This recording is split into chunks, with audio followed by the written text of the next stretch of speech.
Good evening, ladies and gentlemen, and happy Precision Race Night to you all. Welcome to the Dre Broadcasting Network as we bring you live coverage from Gateway Motorsports Park for the Wildfire Awareness 130. This is the Precision Racing League United Armed Services Oval Series by Dean Stone. I am your commentator, Sean Zulu, and I am joined by my good friend and producer, Dave. Hey, how are you doing, buddy? I'm doing great, Sean. How you doing tonight? I am doing good too, thank you. Well, Dave, I'm not sure about you, but this track is very, very tricky, so I'm very excited to see how these guys just run around it for the whole 130 laps tonight, buddy. Oh, most definitely. This is a little bit of a shorter track here. This track is about 1.2 miles here at Gateway, and looking at our weather, it looks like right now we are right about 79 degrees is air temperature with a 79-degree track temperature. The wind is east at 11 mile an hour. Under clear conditions here at Gateway Motorsports Park. And these guys, as usual, do have a 60% fuel limit.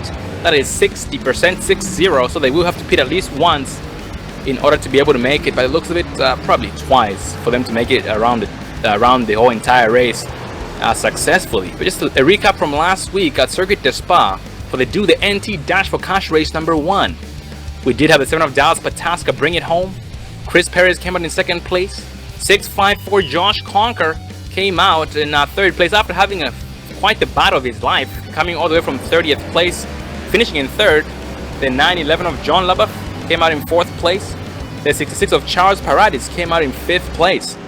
And for that race, Paul D. Johnson in the 14 dominated the whole entire race, but unfortunately, he had a little bit of miscalculation on the fuel strategy and ended up having to pit and was overtaken by everybody else, which did place him way further down into the field. And the drivers who were contending for the Dash for Cash race were Dallas Pataska, Brandon Massey, Corey Blevins, Stephen Aguiar, Karsten Quint, and Chris Perez. And we also had a few drivers who were chosen at random to win as well. John LaBeouf, Eddie Hawks, Jeffrey Ford, and Aaron R. Groskov as well. But it just came down to the 7 of Dallas Pataska, who put on an amazing fight last week and ended up bringing it home in first place. In our current season standings, we still have the 24 of Corey Blevins in the lead. No change. Flat Out Motorsports. The 7 of Dallas Pataska, last week's winner, came from 5th place and is now all the way up in 2nd place after one race. Ryan Padiso Motorsports is where he's from. The 22 of Jack Price back into the top 5 after being knocked out of the top 5, but he was finally able to get into the top 5 and is now in 3rd. He is from Voltage Racing. The 911 of John LaBeouf putting on a hard fight last week, finished in 4th last week, and is 4th in points from Lit Motorsports or LIT Motorsports. The 1 of James O'Brien, last season's champion from Underdog Motorsports, did finish in 5th place after having a bad pit strategy. Most likely was caught speeding and had to serve a 15-second penalty which did cost him a lot of time, but he was still able to gain all that time back and finish in 5th place. Well, Dave, looks like we are under qualifying at the moment, so let's try and focus on the drivers. Let's focus on the 13 of Jean-Francois. Well, we see Jean-Francois here making his laps here as he is getting up to speed. Looks like he's doing in excess of 150 mile an hour coming down into the final turn as he gets on the brakes, get that machine of his slowed down to about 110. As he exits the turn, he is going to get back on that throttle there coming on the exit and get a good push here coming down the straight stretch. Yeah, but it looks like his last lap, not this lap, but the previous one he just ran, was his fastest with 33.509, putting him on the board in 6th position. And currently on the pole is the 66 of Charles Paradis with a 33.225. Well, Dave, turn 1 and turn 2 are not your buddy, so these guys are gonna have to be extra careful under braking, because these things are not happy under braking for the most part.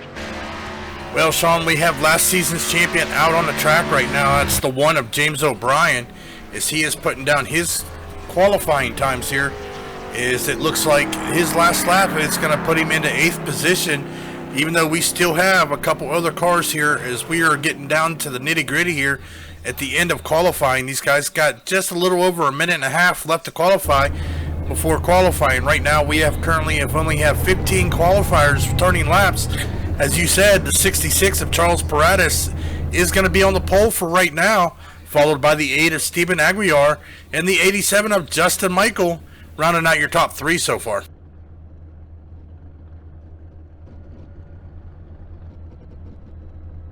Yeah, and Dave, like I was pointing out, this track is going to be very crucial. It's going to be very crucial for these guys to have successful pit stops tonight. And Dave, from experience, do you think we're going to see a lot of 2-tire pit stops, 4-tire pit stops, or no tires at all? Well, Sean, from our previous experiences here at Gateway, we do know that turns 1 and 2 is extremely tight, so that is going to be eating those tires. 3 and 4, it quite isn't so tight, but they do get some push off there off on the exit. So I think depending on the cautions, green flag pit stops, we may see some 2 tires, but if these guys pit under yellow, I think we're going to see 4 tires and a full tank of fuel. Oh, absolutely. Basically, we're going to see a lot of different pit strategies in the long run. It's going to come down to survival of the fittest.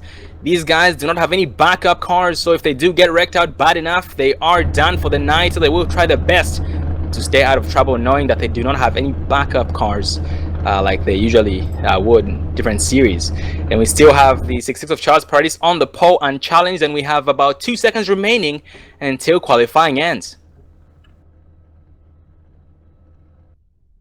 And once again, ladies and gentlemen, this is the Wildfire Awareness 130 by Colton Lane, part of the Precision Racing League United Armed Services Oval Series by Dean Stone. Well, we have now moved on to the gridding mode here, and we are going to give these guys a few seconds before we go down that list.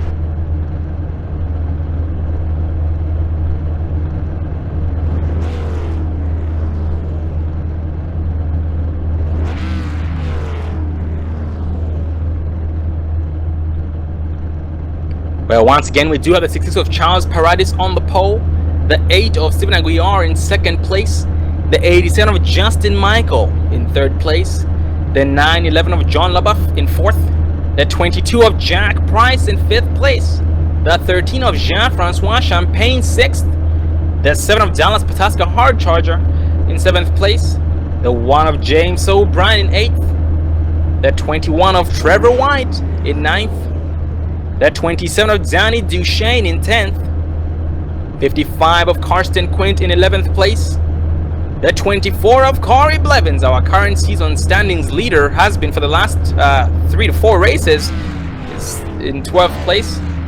The 14 of Paul D. Johnson going to redeem himself tonight, at least try to, starting in 13th. The 95 of Jeffrey Ford in 14th.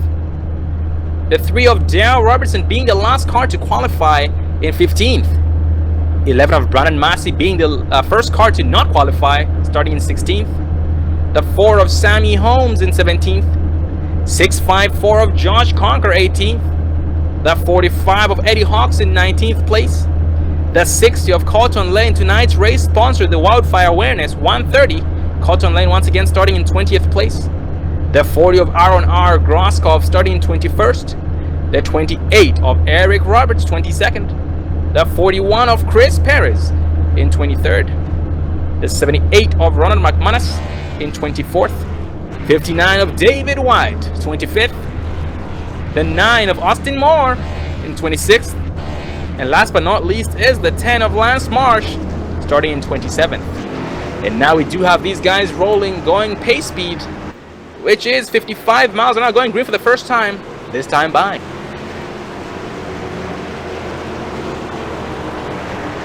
Well, Sean, I do want to take this time before we start the race to welcome all the viewers that are viewing the Precision Racing League United Armed Services Oval Series here on the iRacing portal. So welcome to Dre Broadcasting Network as we plan on bringing you an exciting race as these guys are now exiting turn 2 onto the backstretch, getting ready to go green flag racing. Oh yeah, I'm so excited, man. I'm not sure what's going to happen here in the next few laps. But all these drivers we have throughout the entire field are very aggressive drivers, aggressive in a good way. They do know how to get the job done, and they do not give. They are going to try and take as much as possible because they are in it for the points. As they are behind the pace car right now, going green for the first time, being led by 66 of Charles Paradis with a 7 of Justin Michael behind him. The 8 of Aguiar leading the outside to help with the 911 of John LeBeouf. Pace car is off. Still holding pace speed.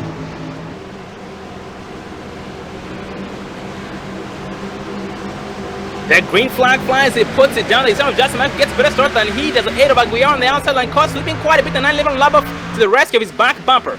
He backs it off here to try and outshift him, but the 8 of Aguiar tries to use the outside to get around the 6 of Charles Paradis, and he does so successfully. Nope. 6 of Charles Paradis comes up the big run. They're going to be neck and neck exiting turn 2. Well, it looks like the 87 of Justin Michael is trying to follow the 8 of Stephen Aguiar are there on the outside as he is just edging out Charles Paradis down on that inside. So it looks like right now the outside lane is going to be the place to be, as the 87 of Justin Michael and the 66 of Charles Paradis is now going to fall in behind, but they have the 911 of John LeBeouf right behind him as these guys are battling it out here at the front. And that was our first lead change here on lap number 1. Cross the start finish line for lap number 2. The 87 of Justin Michael all over the 8 of Aguiar for the race lead. Right now it seems to be just backing it down to try and ride. And going for the back in the pack, we have the 1 of O'Brien battling the 7 of Dallas Pataska. That is for 7th place. The 1 of O'Brien gets around the 7 of Pataska and bumps him down into 8th place and himself up into 7th. And further back in the pack, we have the 14 of Paul D. Johnson being challenged by the 3 of Dale Robertson. Looks like that is for 14th place. But that 14 of Johnson is able to hang on to it, but the 3 of Robertson is not giving up. Nope, he backs off to let him go. Well, we've definitely seen the 14 of Paul D. Johnson from Big D's Transport Racing. He has ran really good so far this year. He is, like as you said, currently back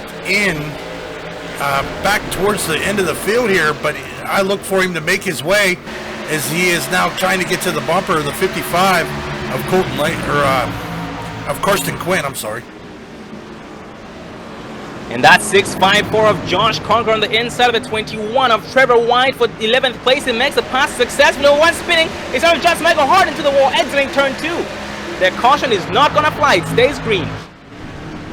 Well, let's see if we can go back here on our replay and see exactly what happened and got Justin Michael bent out of shape.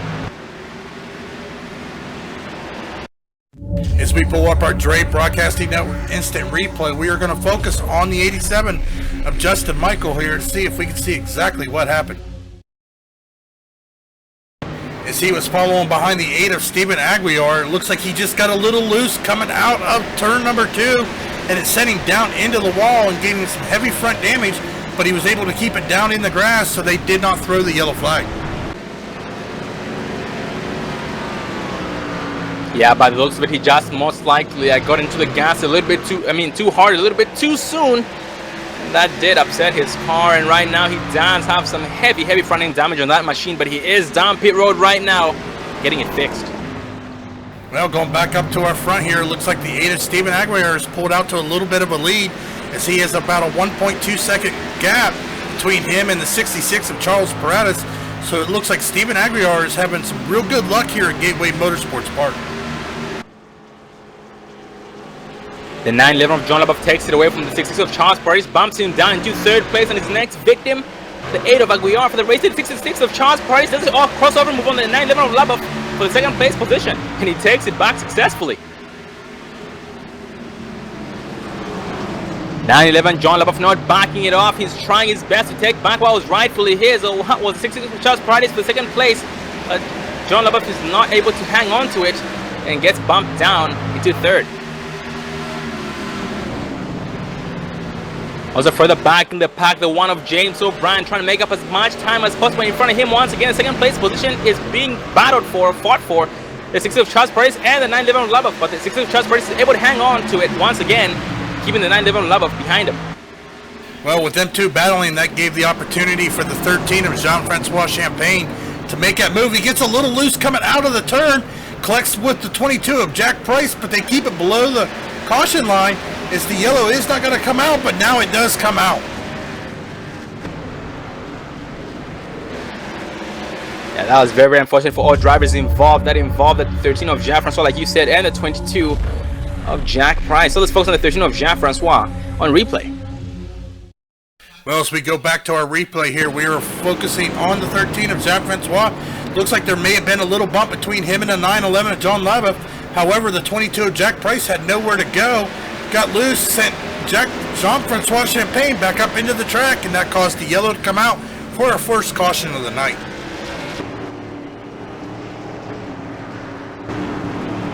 Yeah, that was very unfortunate for both drivers involved in that, but fortunately enough, nobody else was involved in that, because it did happen a little bit off the track, but washed up onto the track due to these drivers not having control of those vehicles. And going up front, we have the 8 of Steven Aguiar still in the race lead, but right now he is pointed that nose towards pit road, and he will be followed by the whole entire pack by the looks of it.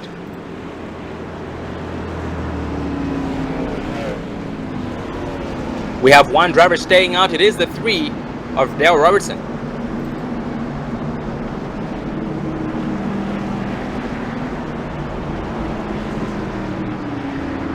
Dale Robertson taking the race lead here on lap number 10 to get that extra bonus point for leading a lap.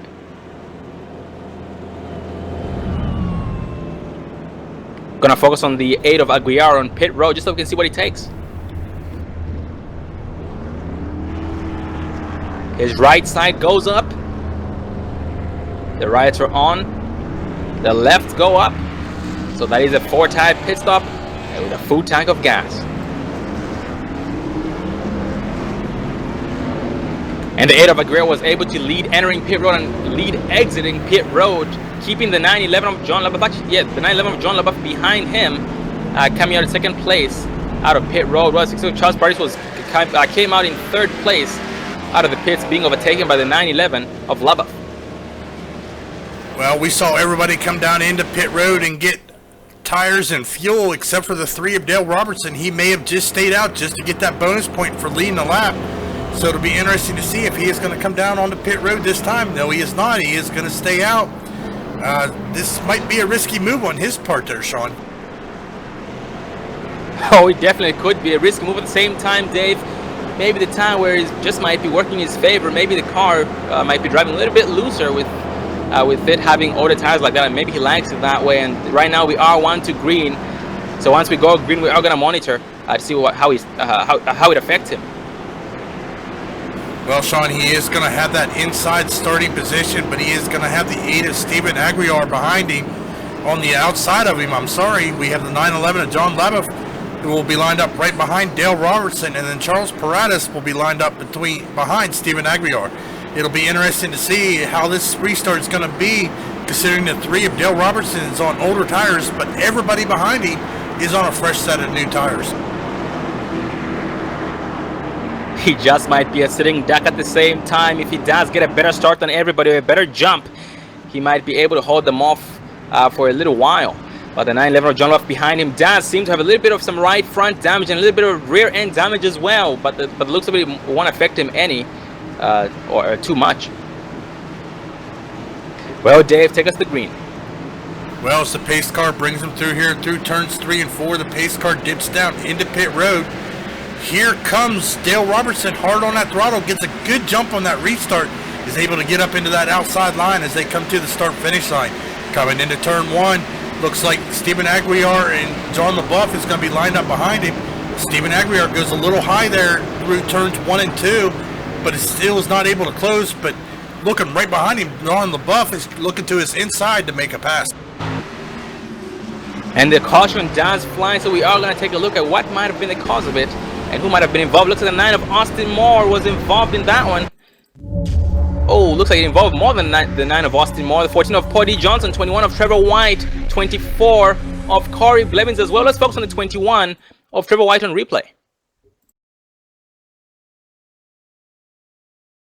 Well, as we pull up our Dre Broadcasting Network replay here, as you said, we are going to focus on the 21 of Trevor White here, try to get a panned out view here of exactly what happened.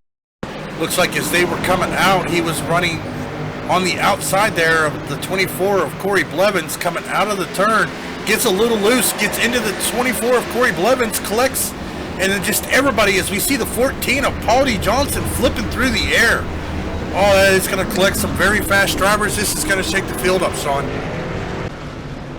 Oh, absolutely, Dave, and because of it, we are going to have a lot of drivers down pit road trying to get that damage fixed, because those cars are not looking pretty. And already the turn of Justin Michael, who was involved in a self-spin exiting turn 2 under green before the first caution had flown, has retired for the night, unfortunately.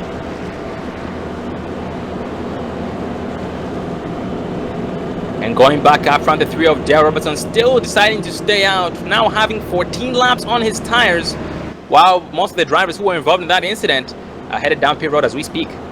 Yeah, looking down on pit road, we hit the 28 of Eric Roberts, the 40 of Aaron Groskopf, the 11 of Brandon Massey, the 78 of Ronald McManus, 13 of Jean-Francois Champagne, Paul D. Johnson, Austin Moore, Corey Blevins, and Trevor White, all currently down on pit road at the very moment. Looks like the 22 of Jack Price is going to get the lucky dog.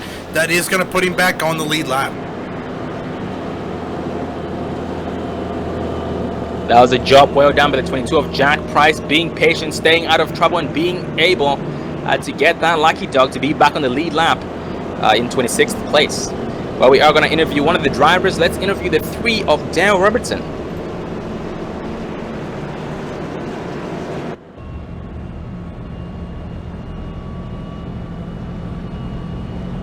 Well, ladies and gentlemen, we do have the 3 of Robertson up here. Let's go to cop there, Dale. Yeah, I got you. How you doing tonight, buddy? I'm doing good. How are you doing? I'm doing good too, thank you. Well, Dale, tonight you did start in 15th place, qualified in 15th. And last caution, the first caution, you decided to stay out, took the race lead, overtook everybody. And ever since then, you still decided to stay out. You're the only one who has 15 laps on his tires compared to everybody else who has, looks like, less than 7 laps on their tires. Tell us about your race so far, buddy. Well, kind of been regular. I stuck at the back, and then there was that wreck, and I saw everybody pitting, and I thought, you know, I might as well stay out because I got nowhere else to go, so I stayed out. Oh, copy that, Dale. And Dale, do you think it's going to affect you negatively staying out? Basically, is the tire wear that bad at this track, or is it that good? The tire wear is pretty bad, but like you saw, I got really lucky when they wrecked back there, so I was able to stay out. So that did help me. Oh, copy that, Dale. Well, Dale, we are going to wish you the best of luck, buddy. Make us proud as usual and get the best restart possible, like you had done the last restart, keeping everybody behind you this far. And good luck to you, buddy. Make us proud. All right, thanks. Well, ladies and gentlemen, that was the 3 of Dale Robertson, our current race leader, deciding to stay out on 16 lap old tires. We're coming to lap 16 this time by, and we are coming to 1 to green as we speak.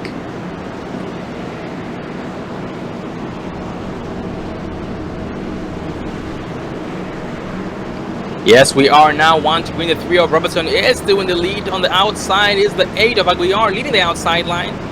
The 9-11 of John LaBeouf starting on the inside behind the 3 of Robertson. And the 66 of Charles Paradis starting in 4th place. 2nd place on the outside behind the 8 of Aguiar.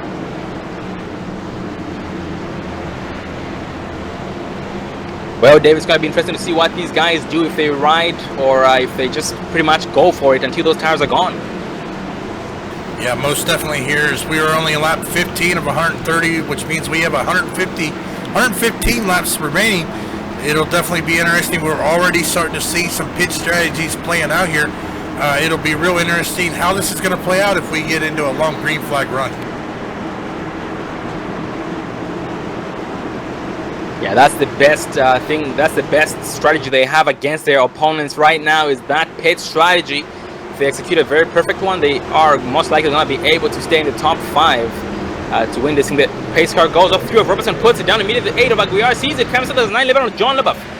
6 of Charles Paradis on the outside line, trying his best to catch up to 9-11 of LaBeouf, who blocks that outside on the one of James O'Brien on his inside. He's going to look to his inside. Going to be side by side here to turn 1. James O'Brien sideways into turn 1 and 2, but he's able to hang on to it. He's going to, yep, he saves it. He's in the grass. Everybody gets on him on the high side successfully. That was a nice save. Well, Sean, that's what they call dirt tracking on pavement. He got that car sideways.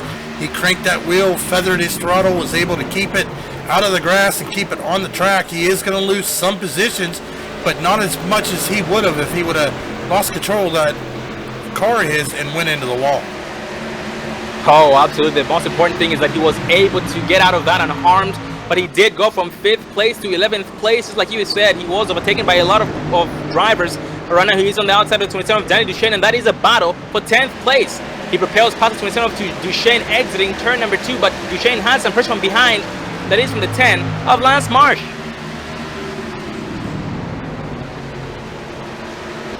And going for the up front, Dave, we have the 8 of Aguiar coming ever close with the 3 of Dale Robertson. And once again, Dale does have older tires, way older tires than the 8 of Aguiar. Aguiar does have 8 laps less on tires. Oh, they almost make contact. The 8 of Aguiar drifts way high, but the 3 of Robertson sees it come in, drifts high to avoid him. But that did allow room for the 8 of Aguiar to take it away from him. They still stay side by side by entering turn 3. That 3 of Robertson does back it down, lets the 8 of Aguiar go by him. Looks like he did try to put the over and under on him, but didn't seem to have enough.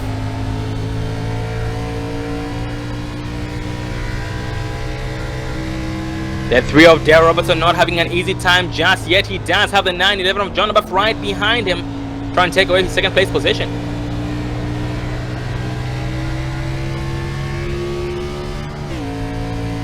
And Dave, we have a new driver to the top 5. It is a 654 of Josh Conker, coming all the way from 18th place to 4th place as we speak. Yeah, he's putting a clinic on here tonight. He is wanting to get up front, lead some laps here. We've seen Josh in multiple races this season so far. He is definitely a strong driver. We've seen him run fast. He is usually inside at least the top 10, if not the top 5. So it'll be interesting to see if he's going to be able to get around these guys and lead some laps. Oh, absolutely. Right now he does just seem to be riding behind the 9-11 of John LaBeouf, trying to follow his race line and most likely perfecting every mistake the 9-11 of LaBeouf makes to try and gain the upper hand on him. And looking further back in the pack, we do have the 45 of Eddie Hawks and the 95 of Jeffrey Ford battling for the 14th place position, but the 95 of Ford does back it down, lets the 45 of Hawks get by him.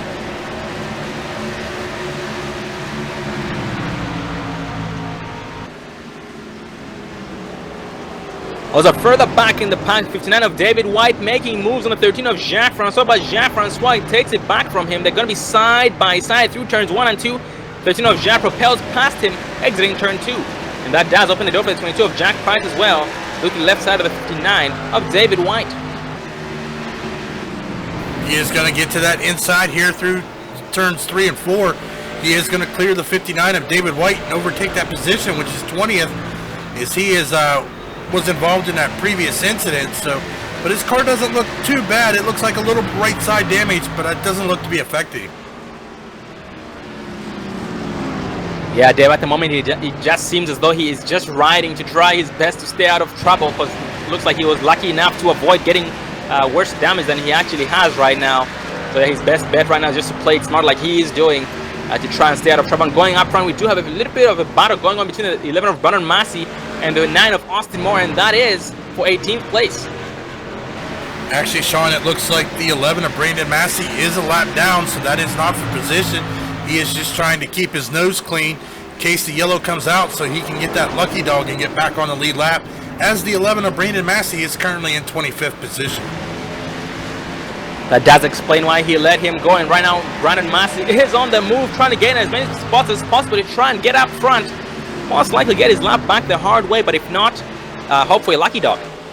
Well, we see the 11 of Brandon Massey in that Chevy Camaro there sporting a U.S. Marines paint scheme. As we know, the Marines do not give up. Nobody's left behind, but he is definitely pushing towards the front in true Marine style. And the caution does fly. Gonna see who might have been involved. Looks like it happened exiting turn 2.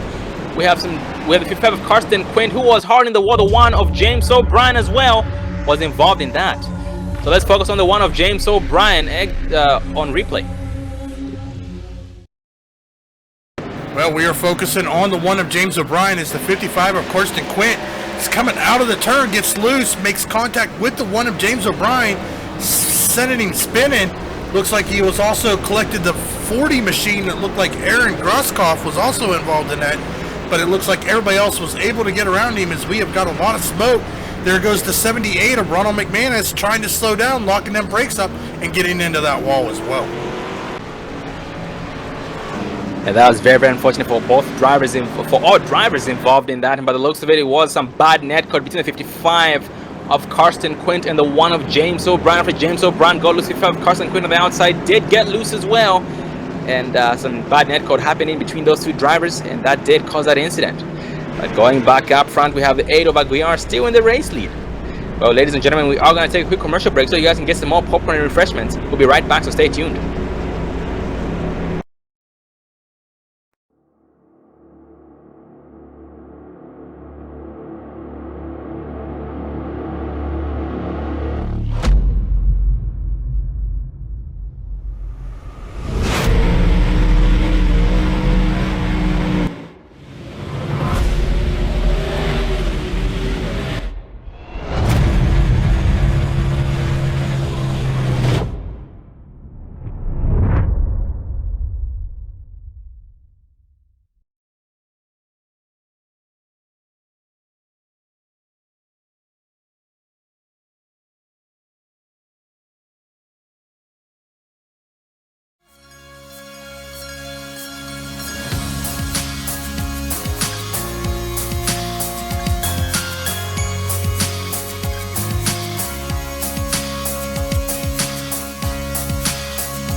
Don't let your first date be your last. Visit People Against Distracted Driving at PADD.org.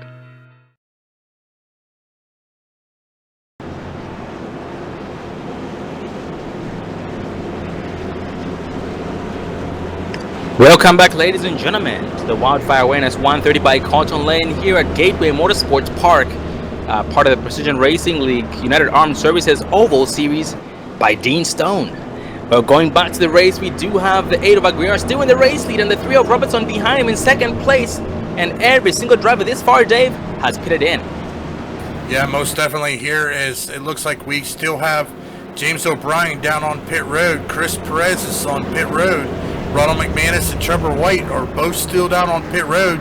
We do have the 55 of Karsten Quint back out on the track, but he is one lap down. Yeah, Karsten Quint is one of the drivers. If you guys remember, he was the driver who was involved with the 1 of James O'Brien in that incident that brought out the caution exit in turn 2. And right now his car is showing that he was involved in that incident. He does have a little bit of a left rear dent and some heavy front end damage on that Ford Mustang of his. But we are now back to 1 to green this time by. The lineup is the 8 of Aguiar with the 654 of Concord behind him on the bottom lane. The 3 of Dale Robertson on the outside, leading the outside, with the 9-11 of John LaBeouf behind him in second place on the outside line, technically in fourth place.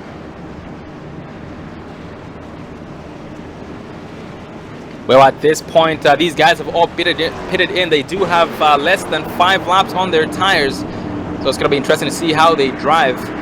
Maybe they're going to try and push it and try and outrun those tires, try and get as many spots as possible before the tires go away, or maybe ride and save tires for the long run. Well, most definitely with everybody coming in and getting some fresh tires, it'll be interesting to see.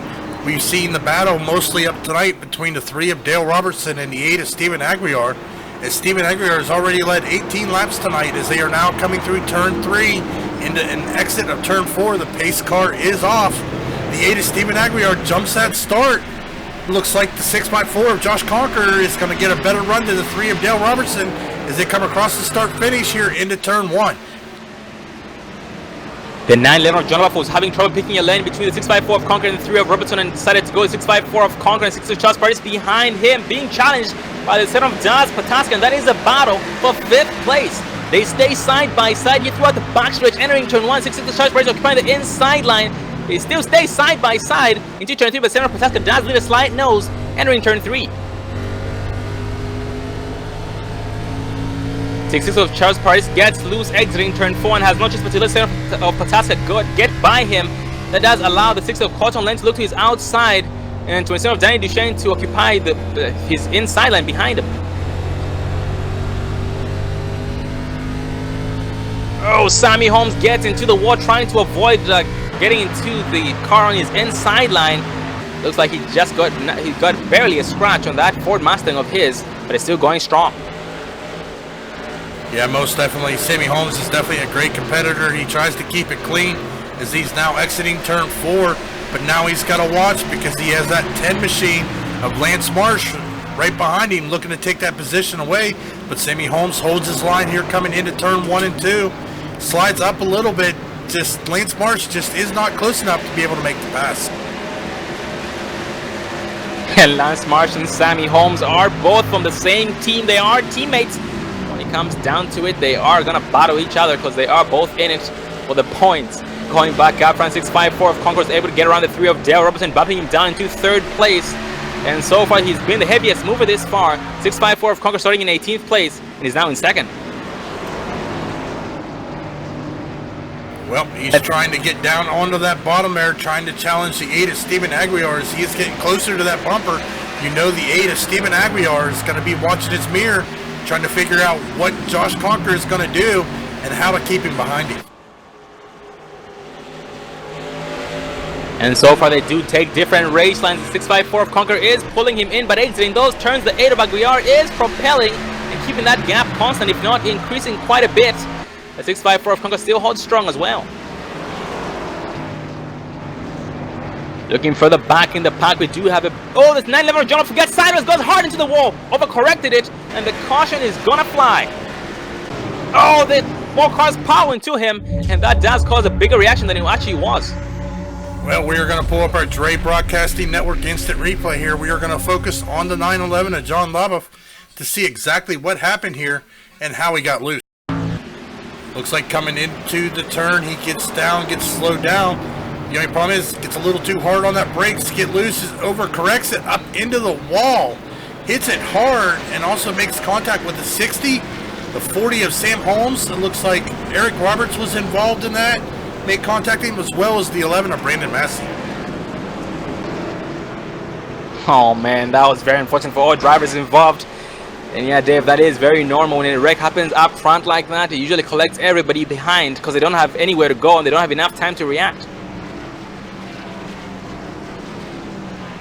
But going back up front, the 8 of Aguiar does lead everybody down pit road, this time by on lap 35.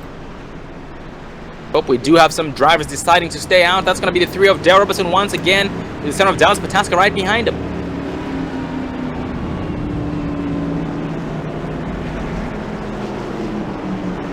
Well, ladies and gentlemen, we are going to try and get a race interview in with the 7 of Dallas Pataska.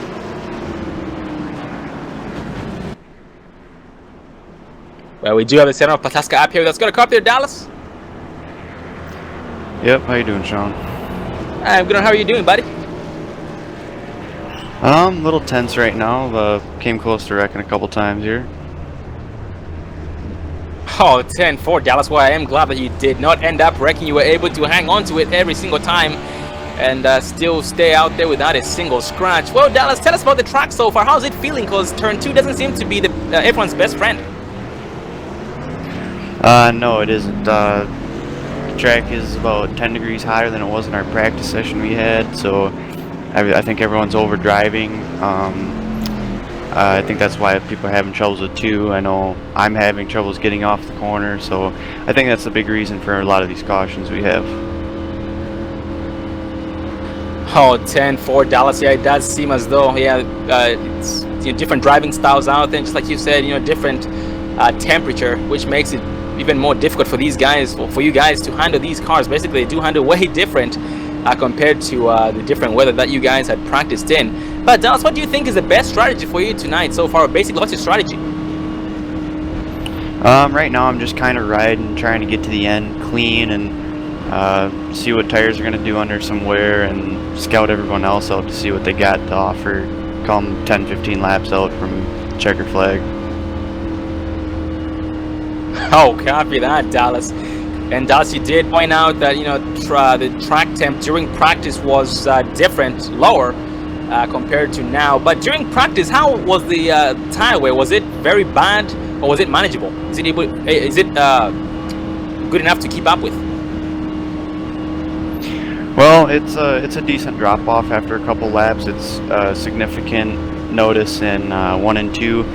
3 and 4 are pretty stable throughout the run, but 1 and 2, that's the important part of this track, and it kills tires. Oh, 10-4, buddy. Well, Dallas, we are going to wish you the best of luck. You did win last week's race at Dash for Cash at Circuit Despond. We do look forward to seeing you again in victory lane, hopefully tonight, Dallas, and good luck to you, buddy. Alright, thank you guys. Well, ladies and gentlemen, that was the 7 of Dallas Pataska, currently sitting in second place behind the 3 of Dale Robertson. And behind him is the 10 of Lance Marsh. And Lance Marsh so far being the hardest mover, hardest charger this far, starting 27th with no qualifying time, up in 3rd place as we speak.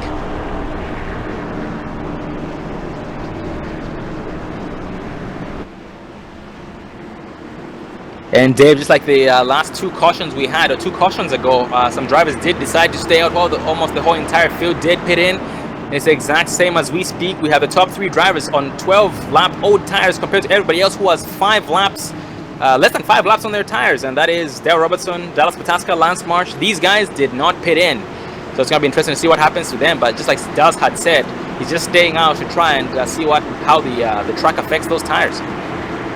Yeah, most definitely here as we are now 1 to green. The lights on the pace car are off as they are coming down the backstretch into turn 3. As you said, we have the 3 of Dallas Pataska in a Chevy Camaro leading this group to the green flag this time by.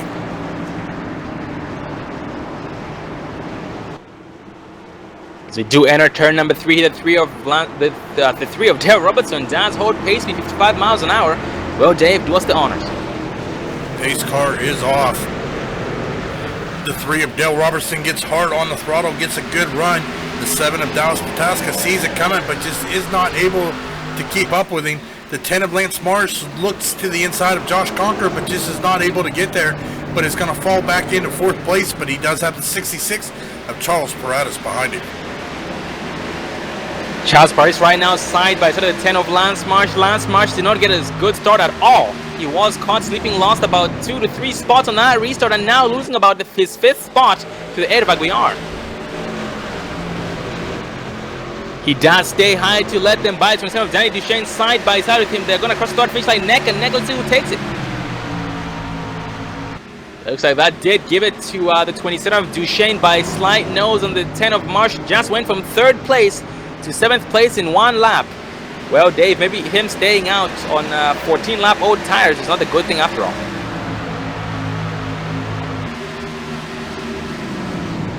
And right behind him, he does have the 22 of Jack Price, and Jack Price with a little bit of right front damage on that Camaro. Well, we did see him involved in that incident with James O'Brien. as we also see the one of James O'Brien, who's right about 14 laps down, that is now starting to make his way off pit road back out onto the track.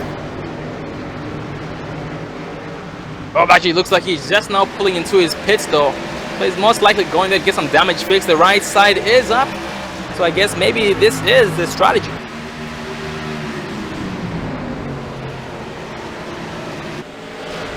And going back up front, we have a battle for the race between the 654 of Conqueror and the 3 of Robertson. They stay side by side, neck and neck. Let's see who takes it.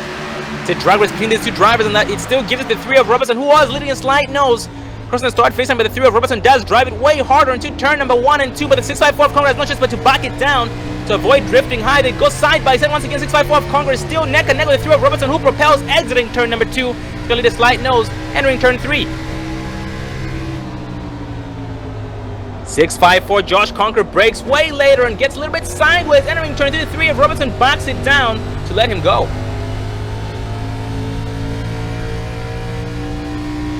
And we do have a new race leader once again. That's the 654 of Josh Conqueror on lap 43, and behind him he does have some pressure. That's the 7 of Dallas Pataska.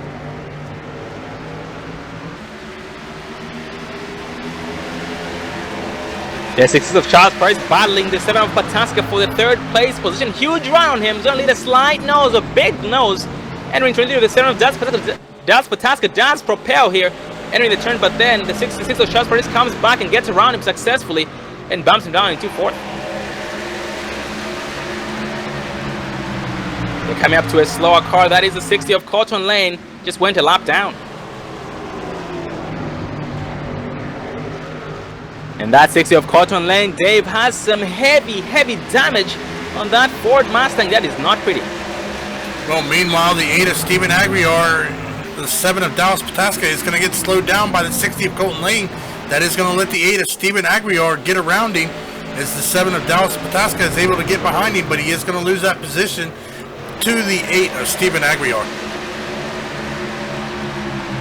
And right now the 8 of Aguirre is leading a train. He has the 7 of Pataska behind him, and 27 of Danny Duchesne 3rd place in line, but Duchesne does seem to back it down to most likely conserve and save those tires. And going back up front, there is quite the gap in between the 3 of Robertson and the 654 of Josh Conqueror. That is 1st and 2nd place position. That's a gap of 0.5 seconds and increasing.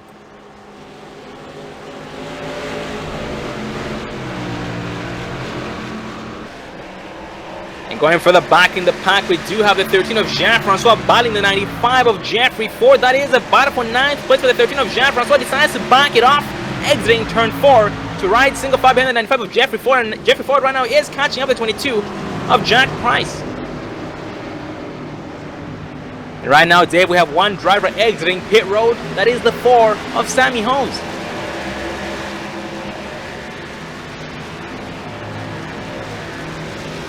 Sammy Holmes is just coasting at about 58 miles an hour. Oh, now his speed is increasing. Looks like he was just letting everybody get by him, but he is being shown 8 laps down after unfortunately being involved in that last incident that brought up the caution.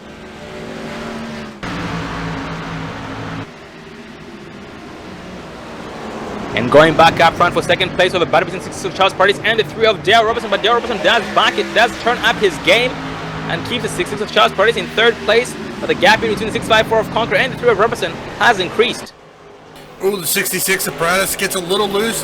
He's got to slow it down. The 8 of Aguilar goes up into the wall to try to avoid him, but that is definitely going to slow him down, as they have the 7 of Dallas Pataska and the 27 of Danny Duchesne looking to make a pass on both of them. Yeah, because he did drift way high like that. He did actually catch that wall a little bit, and he does have some right front damage because of it. But that 7 of Pataska is all over the 6 of Charles Partis. No, the 27 of Duchesne is all over the 7 of Pataska. It's going to be side by side with him on the backstretch entering turn 3. The 27 of Duchesne does outbreak the 7 of Pataska, as Duchesne is trying his best to get around him, but it looks like 7 of Pataska does propel, exiting turn 4.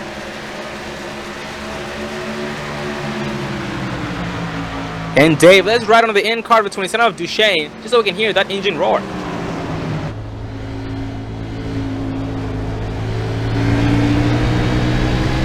Looks like the 7 of Pataska is pulling off from the 27 of Duchesne, and Duchesne does have some competition from the inside. That is the 8 of Aguiar. That's a battle for 5th place. Danny Duchesne drifts way high on entrance to turn 3 and lets the 8 of Aguirre get by him and bump him down into 6th.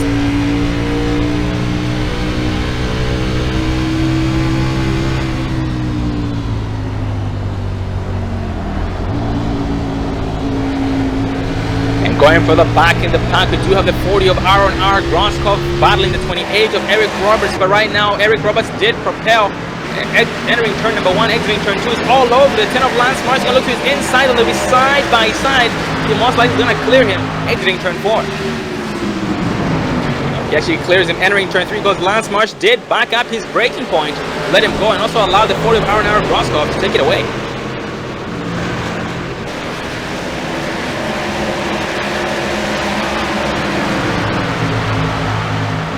And right now I am looking at my stats, and those drivers who did stay out, Dale Robertson, Dale Robertson, Dallas Pataska, and also Lance Marsh. These drivers do have 25 laps on their tires, so I'm not sure what the pit window is, but by the looks of it, they'll be pitting in soon. Yeah, most definitely. Dale Robertson's doing a good job, him and the 7 of Dallas Pataska, as they are still currently running in the top 5. However, it looks like the 10 of Lance Marsh has dropped all the way back to the 14th position.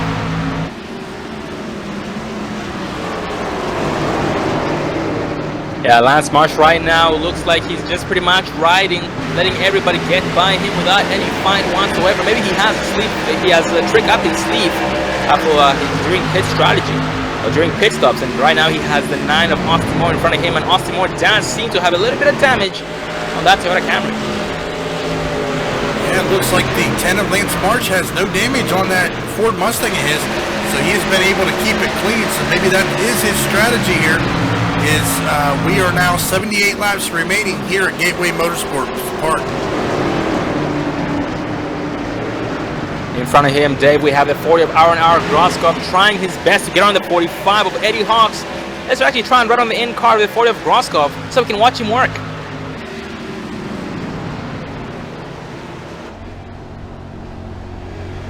The gap does stay constant here in between turn 3 and 4, but exiting turn 4, he does get a big run exiting on the 45 of Eddie Hawks, but 45 of Eddie Hawks does gain the run back and increases that gap.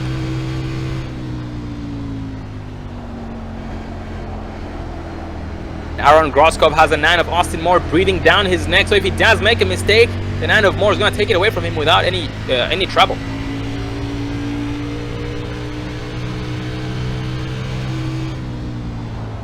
That 45 of Eddie Hawks has upped his game, leading the 40 of Aaron Groskov in the dance, and the 9 of Austin Moore getting closer to the 40 of Groskov to try and take the 12th position away from him.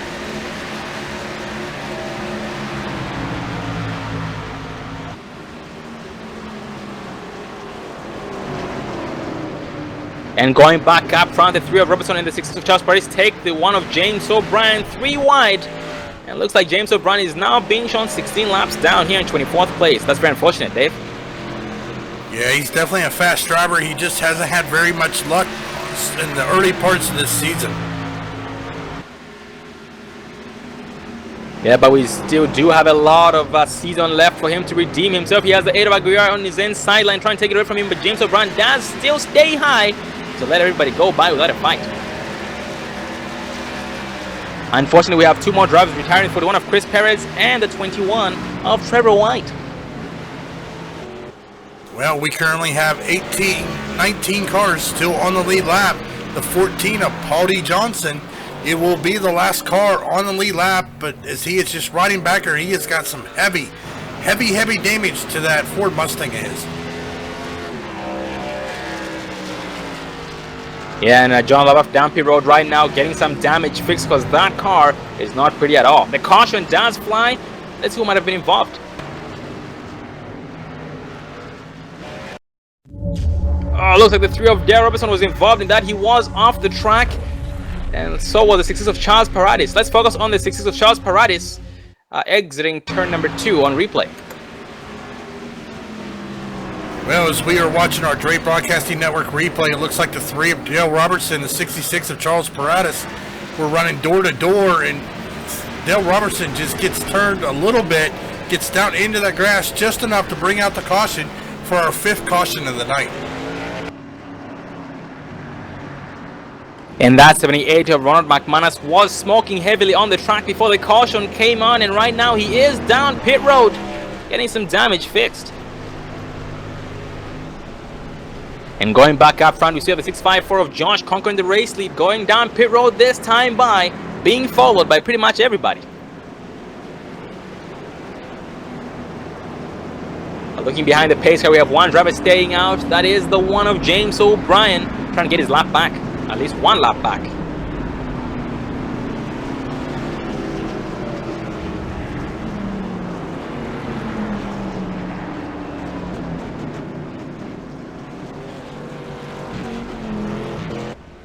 As we focus on the 654 of Josh Conger, Dave, let's see what he takes. The right side does go up. The left side goes up. That is a 4-tire pit stop and a full tank of gas. Well, Dave, in the beginning of this race, you did point out that under caution, these guys would most likely take 4 tires and a full tank of gas, and that is absolutely the case.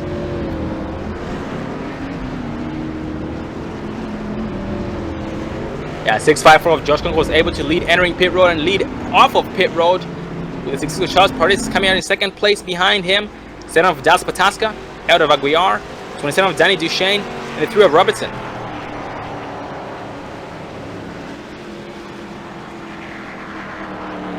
Well, we are going to try and get a race interview in with the heaviest mover tonight, the 654 of Josh Conger.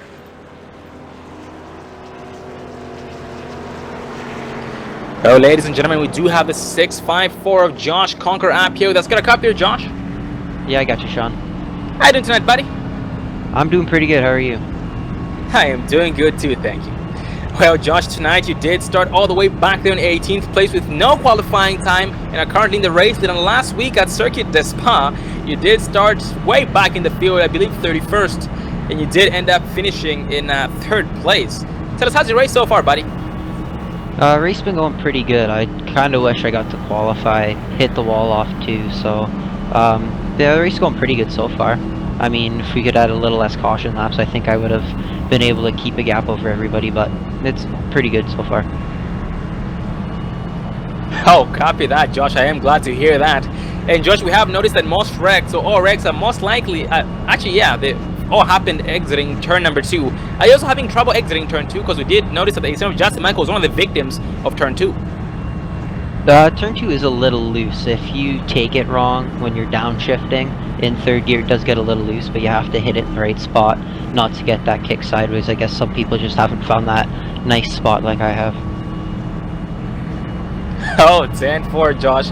And Josh, we did notice that you had about 20 laps on your tires that last green flag run. Did you notice any inconsistency in your car, or was it pretty much perfect?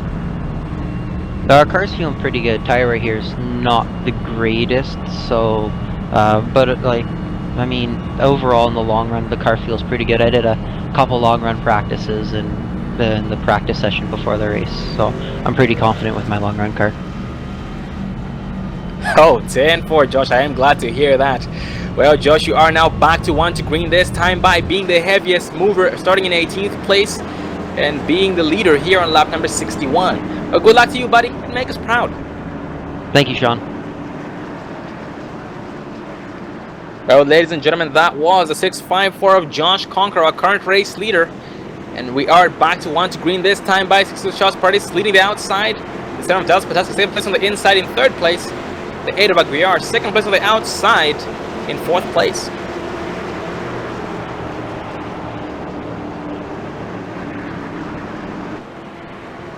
And so far, every single driver has pitted in and has less than 5 laps on their tires, except for the 4 of Sammy Holmes, who does have 17 laps on his tires and is being shown 8 laps down. Well, Dave, take us the green flag. Well, as the pace car pulls into pit road, looks like the 6x4 Josh Conger is going to get a good run here and jump out to the lead here, crossing the start-finish line. The 7 of Dallas Pataska was caught sleeping quite a bit. 6 of Charles Paris was able to hang on to 2nd place position.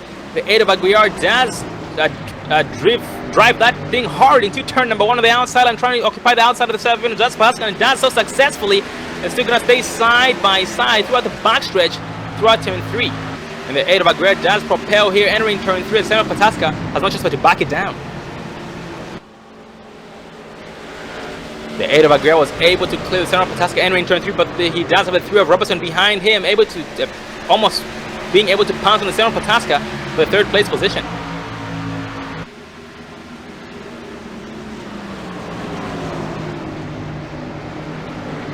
Also looking further back in the pack, 22 of Jack Price battling the 13 of Jean-Francois, that is for 10th place position. Right now the 13 of Jean-Francois in 10th place seems to be having some trouble catching up to 22 of Jack Price. It's most likely due to his damage.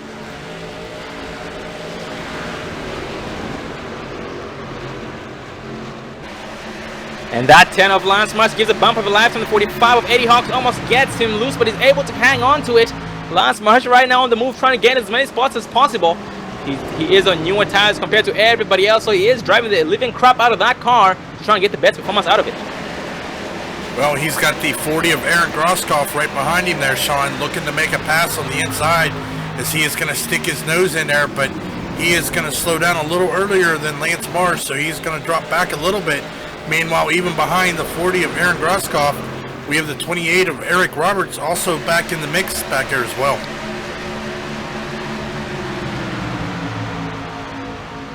And Aaron Groskopf right now challenging the 10 of Lance Marsh for the 12th place actually. And Aaron Groskopf does seem to have the preferred entry to turn number 1 and 2, but exiting turn 2, the 10 of Marsh does seem to propel past him, but it did have to back it down to avoid drifting up, and that did close the gap in between him and 28 of Eric Roberts.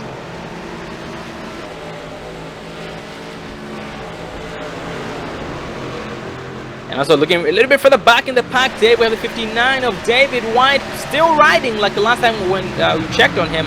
Just got overtaken by the 11 of Brandon Massey in 18th place.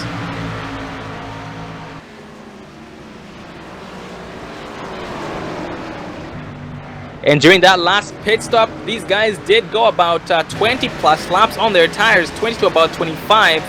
But the caution came out as the only reason that they went down pit road, so I'm not sure what the exact pit strategy or pit window is for these guys. And going back up front, we have a little bit of a gap in between the two leaders of the 1st and 2nd place drive, 654 of Conqueror and 6 of Charles Paradis, but Charles Paradis still keeping the 654 of Conqueror in his sights, and Josh Conqueror trying to pull away from him, but 6 of Charles Paradis is catching up to him. Well, Dave, let's focus on the 6 of Charles Paradis on here on this cockpit so we can watch him work. He does drift way high, entering turn 3 and exiting turn 4. 654 of Conqueror does propel and exits, or I should say increases the gap in between those two drivers to about 0.4 seconds from 0.3.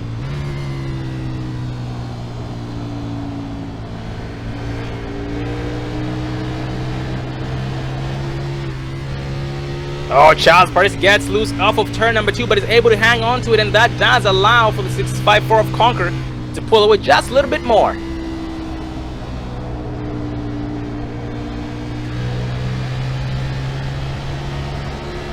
And going further back in the pack, focusing on the 10 of Lance Marsh, applying pressure to the 45 of Eddie Hawks, who in turn is actually applying pressure to the 22 of Jack Price. But the 10 of Lance Marsh has some pressure from behind. It's from the 40 of Groskopf.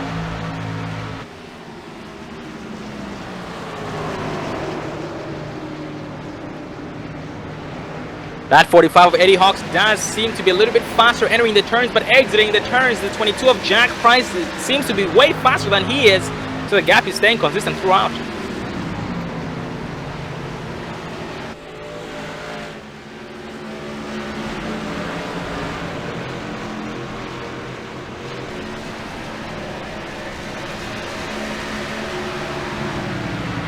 And Dave focusing on the 24 of Corey Blevins back in 16th place. Well, Dave, like I had mentioned, Corey Blevins has been in the season standings lead for the last 4 races. Oh, the caution does fly. Let's see who was involved in that. Looks like the 8 of Steven Aguiar was off the track exiting turn 2. Yep, let's focus on the 8 of Aguiar on replay.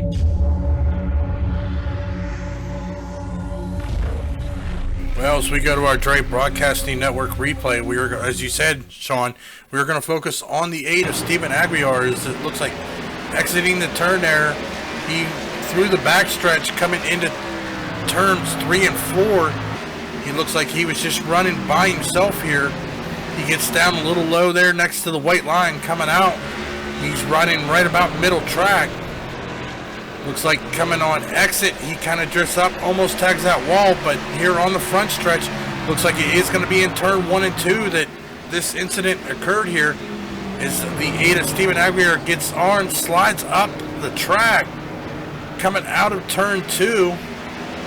I'm sorry, Sean, I'm not seeing where he went off the track. Oh, 10-4, Dave. Looks like you might have missed it there, but he did get loose off of turn number 2 and went into the grass on the back straightaway. But that was a self-spin on his part, and nobody else was involved in that. Well, ladies and gentlemen, this is lap number 71 of a 130-lap race. We are going to take another quick commercial break so you guys can get some more popcorn and refreshments. We'll be right back, so stay tuned.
Welcome back, ladies and gentlemen, to the Wildfire Awareness 130 by Colton Lane.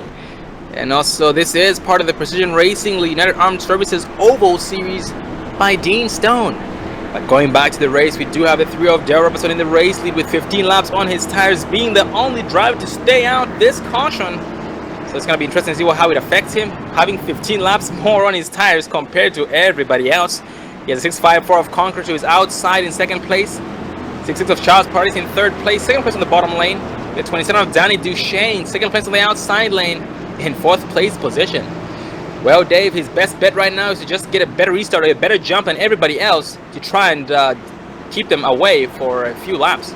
Well, we've seen him do it before. I think we're going to see him do it again here, as he did this earlier in the race. As you said, we got 57 laps to go.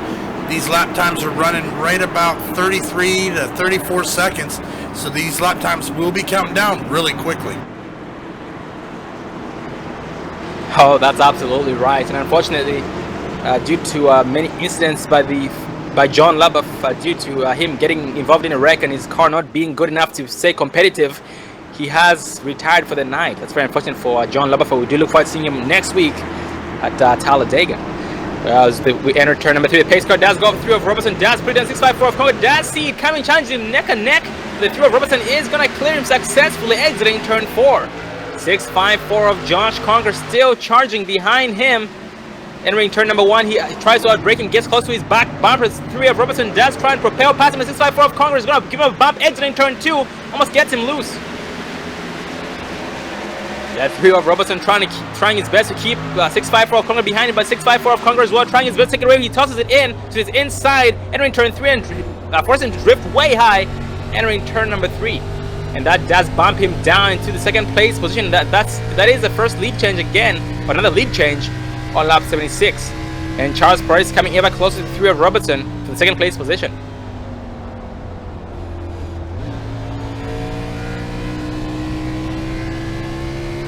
And 6 Charles Price looking to the inside of the 3 of Darrell Robertson. Darrell Robertson trying his best to defend that line, but the 6 Charles Price is already on his inside line. There's nothing much he can do. They do make a little bit of contact here entering turn number 3, but they are able to still keep it together. 6 Charles Price is going to propel here, exiting turn 4. The 3 of Robertson's get bumped down into 230, drifts way high and smacks that wall. The 6-7 of Dust behind him has no choice but to slow down. Big wreck here entering turn 1. 95 of Jeffrey Ford involved, the 3 of Robertson involved, and so is the 7 of Dallas Pataska. And the caution does fly. On replay, let's focus on the 7 of Dallas Pataska just so we can see what happened.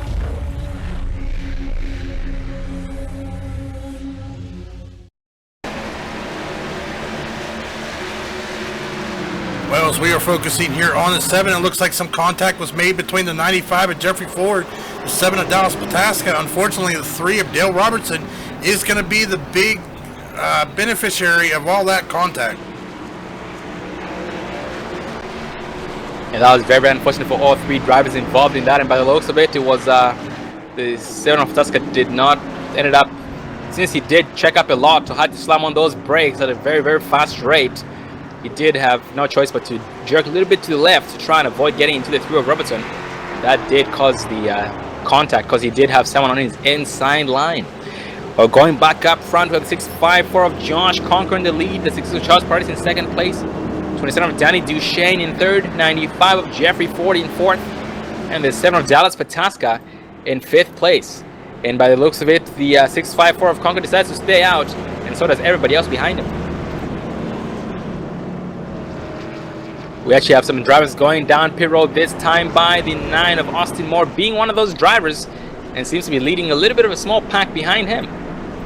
Yeah, we have the 9 of Austin Moore, the 13 of Jean-Francois Champagne, the 3 of Dale Robertson, the 10 of Lance Marsh, the 40 of Aaron Grosskopf, and the 60 of Colton Lane, all making their way down onto pit road.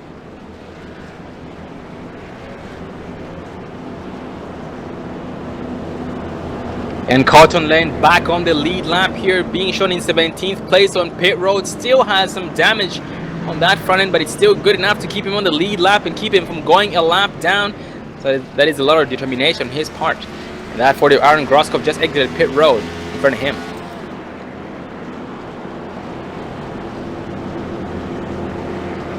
Well, ladies and gentlemen, we are going to interview the 27 of Danny Duchesne so we can see what's in his mind.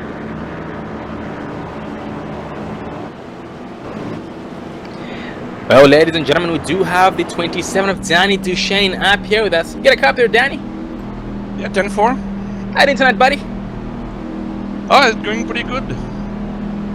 Well, Danny, you are doing a great job so far. You did start in 10th place and are currently being shown here in 3rd place. We have seen you throughout the track just battling and trying to take as many spots as possible, as much as you can. Well, Danny, tell us, how's the race going so far? Are you having fun? Yeah, having a lot of fun. I'm trying to save tires, brake early, because if we have a long run, tires will be a key there. Oh, that's absolutely right, Danny. And Danny, do you think there's really a way to save tires at this track, or it's very difficult to do due to everybody, I mean, the heavy competition you have out here tonight?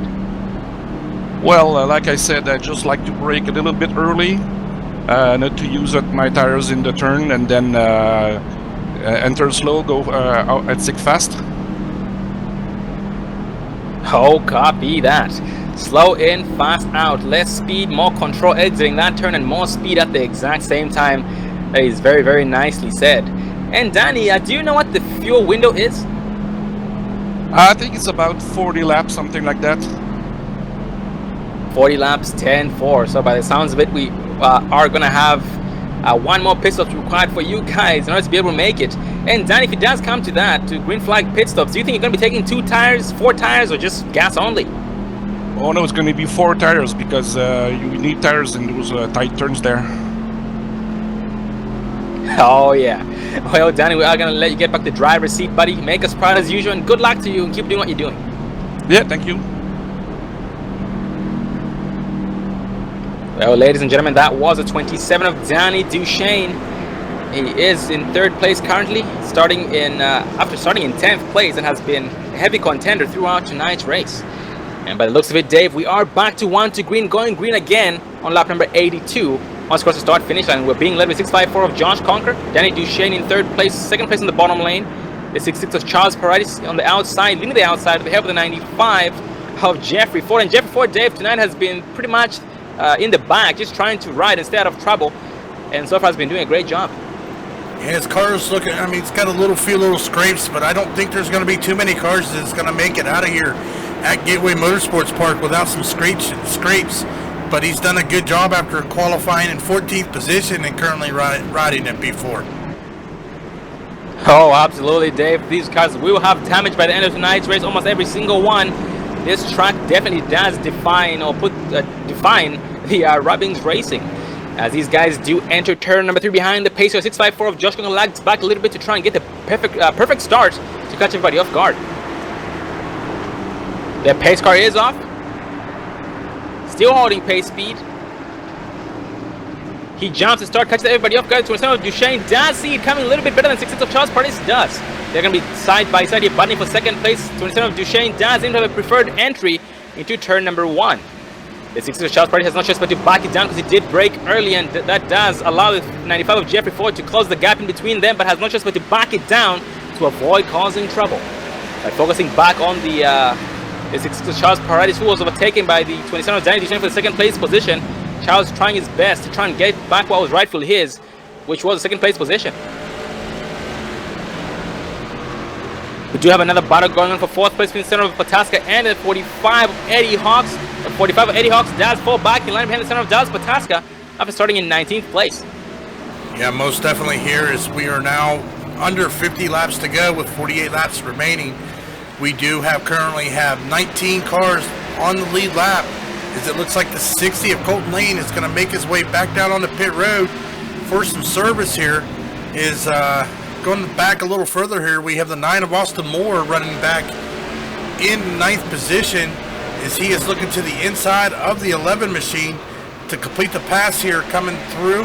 He is able to get around him, and now he's got his sights set on the 22 of Jack Price. He does toss it in, but doesn't seem to have enough. Entering turn number 1, as the 22 of Jack Price did drive it in way deeper and way harder, but the 9 of Austin Moore tries his best to benefit from it, but doesn't seem to have any luck. The 22 of Jack Price did everything right. That 22 of Jack Price trying to catch up to the 45 of Eddie Hawks, and 45 of Eddie Hawks as well trying to catch up to the 8 of Aguiar. The 7 of Pataska did take it away from Aguiar. Well, look at that there, Sean. The 11 of Brandon Massey has made his way all the way back up into the top 10. After just a few laps ago, we did see him a lap or 2 down. So he has got that damage repaired, as he's still showing a little damage in that Marines Camaro there, but he has worked his way back into the top 10. Oh, absolutely. And right now he does seem to be looking the outside of the 45 of Eddie Hawks for the 9th place position. But Eddie Hawks as well putting on a hard fight, trying his best, keeping behind the 9 of Austin Moore in front of him, goes sideways, then trying to 3 and 4, he does overcorrect it hard into the wall. That caution does fly. Well, we are going to pull up our Dre Broadcasting Network replays. We are going to focus on Austin Moore, as it looked like it was just a single car spin that got him into the wall. Yep, just a single car spin. He got a little loose there in the turn, overcorrected, shot him up into the wall, but he did the right thing. He parked the car, allowed all the other cars to get around him, and then got the car back moving again.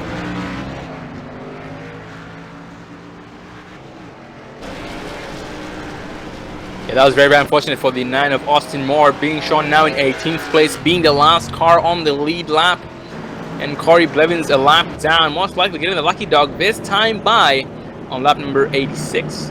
And going back up front, still being led by the 654 of Josh Conquer, leading them down pit road.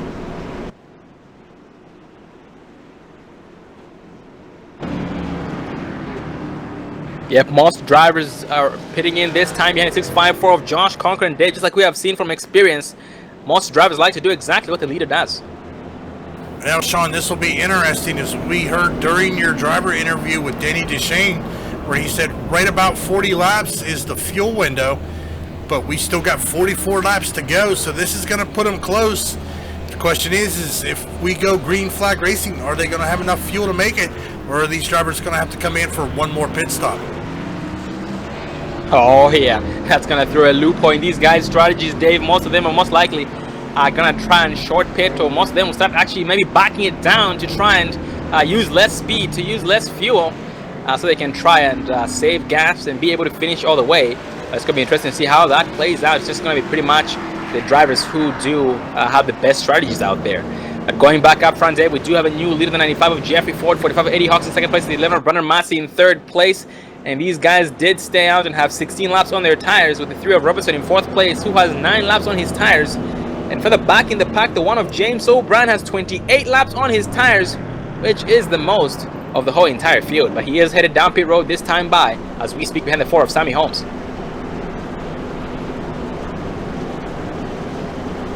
And Dave, that 24 of Corey Blevins was a lap down, but is now back on the lead lap, back there in 18th place. And Dave, Corey Blevins, like I had said, he has been the season standings leader for the last 4 races.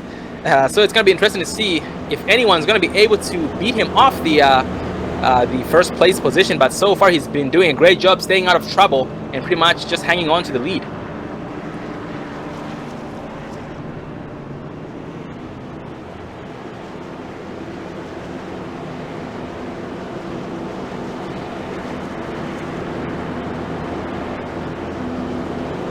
Also focusing on the 55 of Karsten Quenty, still does seem to have a little bit of left rear damage on that Ford Mustang of his, but that is not stopping him from still pushing the crap out of it, trying to get the best speed or the most speed out of it, despite him having that damage.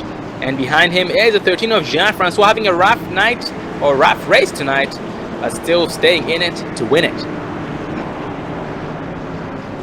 Yeah, just as we've seen, anything could go wrong, so all of these drivers definitely could have a good chance at winning here tonight at Gateway Motorsports Park. Oh, absolutely, Dave. That is why the famous saying does apply. It's not over until it's over. Anything can happen. So these guys do know that, and they do keep that in mind at all moments. You'd be surprised that driving 10th place at the moment would be the one who would be winning tonight's race. Crossing start finish line, and that is the 40 of Aaron Groskopf, who's been a heavy contender the whole entire season, Dave. Well, Sean, it looks like the pace lights are off on the pace cars, so we will be going back green flag racing with 41 laps to go. We are being led by the 95 of Jeffrey Ford in the Mustang, Eddie Hawks in that Chevy Camaro lined up on the outside, so it looks like that poor Ford Mustang is being surrounded by Chevy Camaros, but we'll see if that Ford Mustang Wiggles car of Jeffrey Ford has anything for him here on the start. And those top 3 drivers do have about 15 laps more on their tires compared to everybody else, so it's going to be interesting to see what happens when all those guys who have newer tires catch up to them. Oh, Dave, take us to the green flag, please.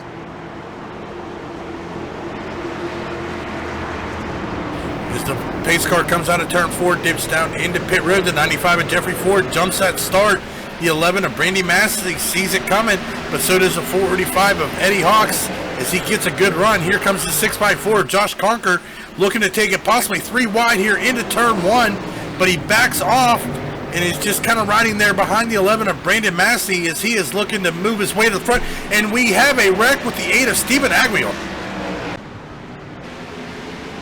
Oh, looks like the 7 of Das Pataska as well was involved in the after effects of that. So was the 27 of Danny Duchesne.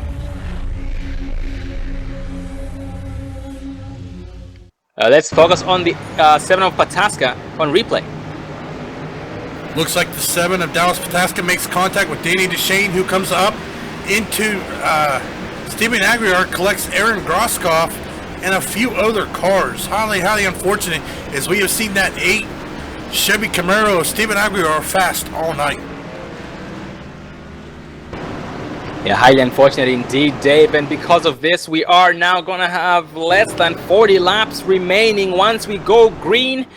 And when we interviewed the last driver, he did point out that the pit window, that was Danny Duchesne, he did point out that the pit window was about 40 laps, so we are going to take 40 laps as the max they can go on the tank of gas. So these guys are lucky, Dave, so maybe if they do pit in this time for the last pit stop, they're just going to push it until the end. Yeah, most definitely. This should put them hopefully where they ain't going to need a pit stop the rest of the night here. As it looks like the 60 of Colton Lane is going to be right behind the pace car. That is going to give him the wave around with 1 to go if he does not pit. And I do believe that is going to put him back on the lead lap. And Dave, this is very interesting. The drivers who had 15 laps or more compared to everybody else the last restart still deciding to stay out and now being shown with 21 laps on their tires.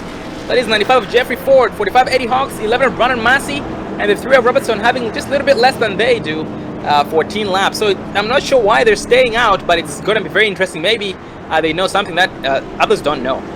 Well, Sean, they may be banking on some more cautions. The caution laps here is so we'll have to see, as we saw the 4 of Sammy Holmes getting the lucky dog. That is going to put him now only 5 laps down here, as he got the lucky dog on this caution here, as we are now 39 laps remaining. Oh yeah, and these guys up here, Dave, the guys I just mentioned who stayed out, these guys they are amazing drivers, so they do know exactly what they're doing. So we are just going to go with the flow. And right now, that 60 of Colton Lane behind the pace, we're going to try and get his lap back, being the first car lap down in 19th place. And further back in the pack, we do have the 11 of Brandon Massey clutching that sucker in, trying to save some gas.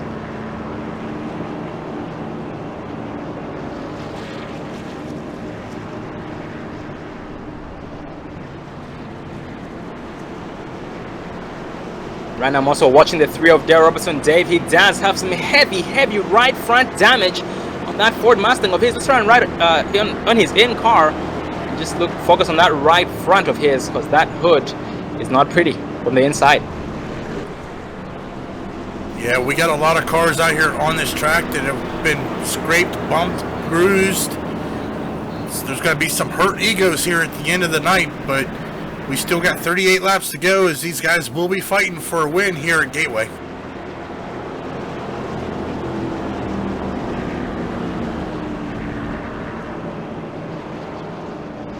And this track has been so tough tonight on these cars. We have a lot of drivers who've been getting loose into turn 1 and between turn 1 and 2. And that's actually pretty much what we've seen every single caution this far. And because of it, we have lost a lot of drivers. We lost the extent of Justin Michael. We did lose Chris Perez, Trevor White, John Lubbock, and Steven Aguiar. All these amazing drivers. We do hope to see them again next week at Talladega.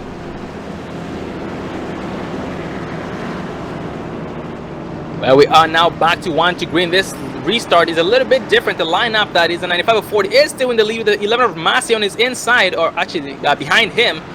Second place on the bottom lane. The 45 of Eddie Hawks leading the outside with the help of the 3 of Darryl Robertson.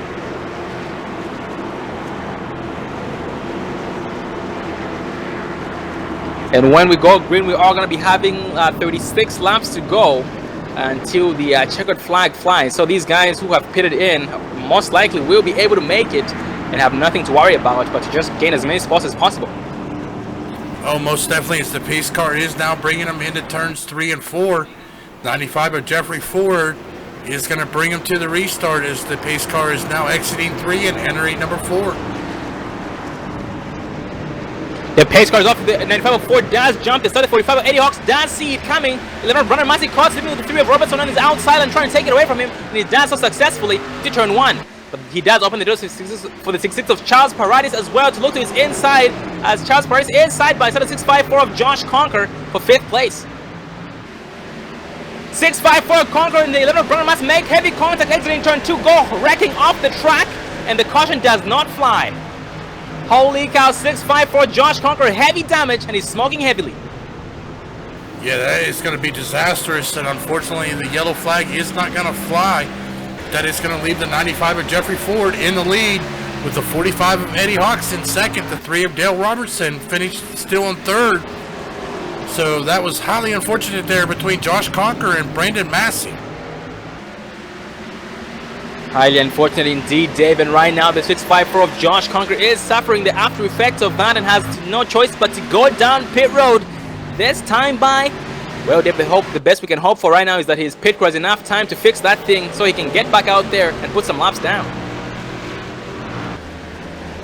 Well, if we stay green, I don't know if he's going to have enough time there, Sean. As we said, these guys are running right about 34 to 35 second lap times. So with 34 laps to go, this is going to go real quick. And we have a battle for 4th place in the 6 of Charles Purdy and the 3 of Dale Robertson, who are side by side. You have to go at the back stretch, entering turn 3. The 3 of Robertson does fall a little bit short, entering turn 3, but he's going to try to outbrake him. Nope, he backs up his braking point as 6 of Charles Purdy is able to clear him. Well, Dave, Dale has been pushing that sucker as much as he could. Let's focus on the 6 of Charles Paradis, who is catching up the 45 of Hawks. He looks to his inside, and they're going to be side by side for 2nd place. He is trying his best to catch up to the leader, the 95 of Jeffrey Ford, who is smiling because he is pulling away as these guys are battling.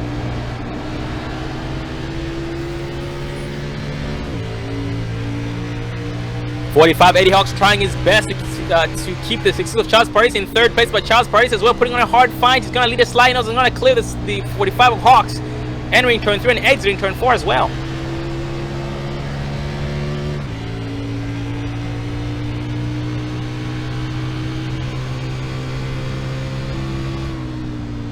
And going for the back in the pack of a battle going on between the center of Pataska and the 55 of Karsten Quint. That is a battle for 10th place. But the center of Pataska is able to hang on to the 10th place position and keep the 55 of Quint behind him. But Quint with a big run exiting turn 2. Oh, the big wreck exiting turn 2. We do have 2 cars involved, the 40 of Groskov and the 24 of Corey Blevins. Well, we are going to go back to our Dre Broadcasting replay here, focusing on the 40 of Aaron Groskov to see if we can see exactly what happened. It just looks like some contact was made between him and the 40, and it spun him out right in front of the 24 of Corey Blevins, which left the 40 of Aaron Groskov parked on, but he kept it steady, let everybody get around him before he got his car moving again.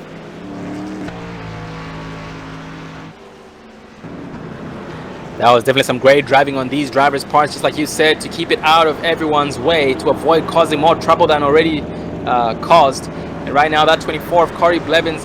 Oh, we have some more contact made on the track. The 28 of Eric Roberts involved in the 24 of Corey Blevins as well involved.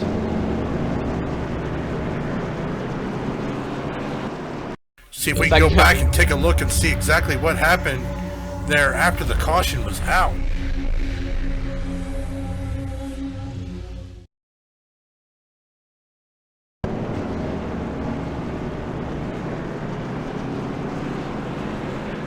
Unfortunately, I'm not going to be able to catch the replay to see exactly what happened, but it does look like Corey Blevins has gone behind the wall.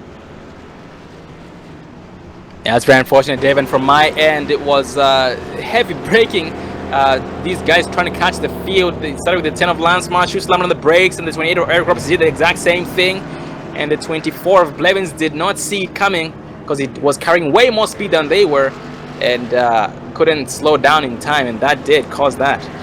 And right now, that 28 of Eric Roberts is down pit road, getting some damage fixed from the after effects.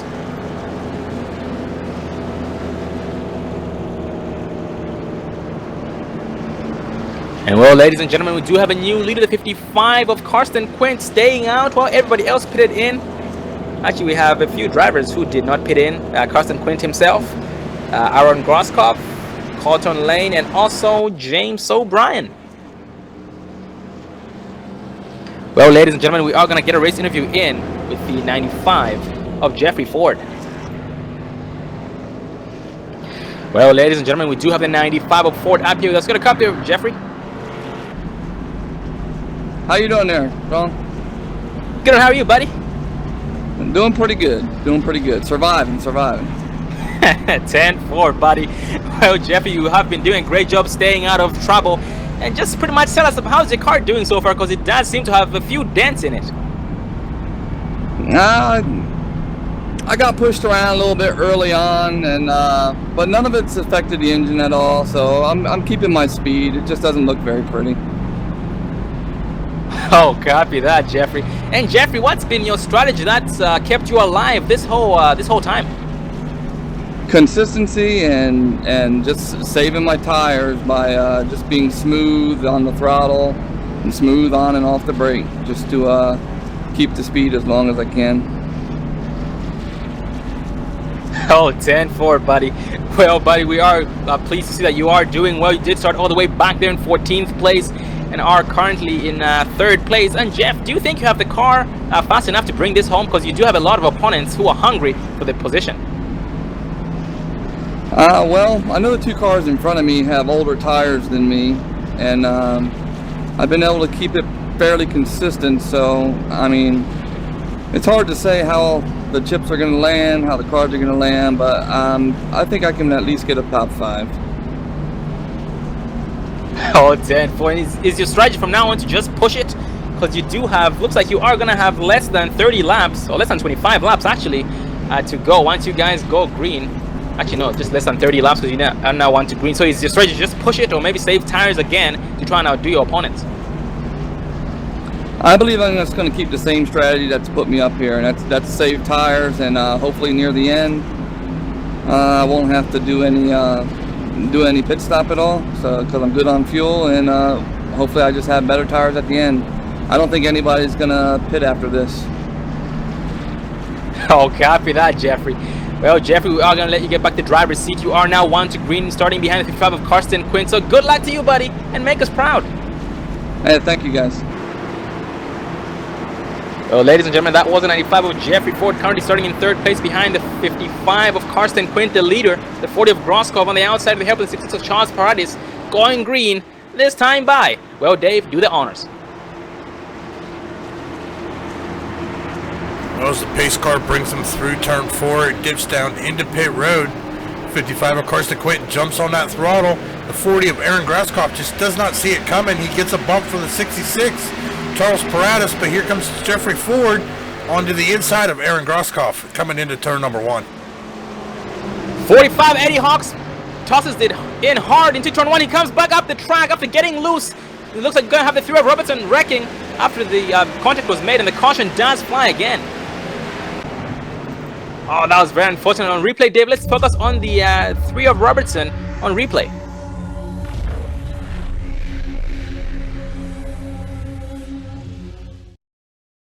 Well, as we go back and focus on the 3 of Robertson, looks like the 45 of Eddie Hawks got a little loose, came up, door checked the 3 of Robertson, who was not able to get stopped, and just got tagged by the 59 of David White and spun him back around enough to bring out the caution.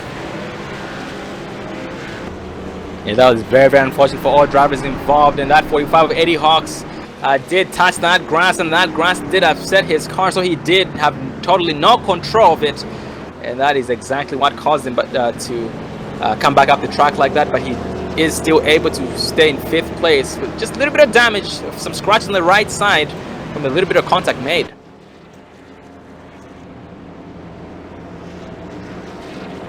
Well, ladies and gentlemen, we are going to take one final commercial break, and we'll be right back after this commercial. So stay tuned and get some more popcorn.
Don't let your first date be your last. Visit People Against Distracted Driving at PADD.org.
Welcome back, ladies and gentlemen, to the Wildfire Awareness 130 by Colton Lane.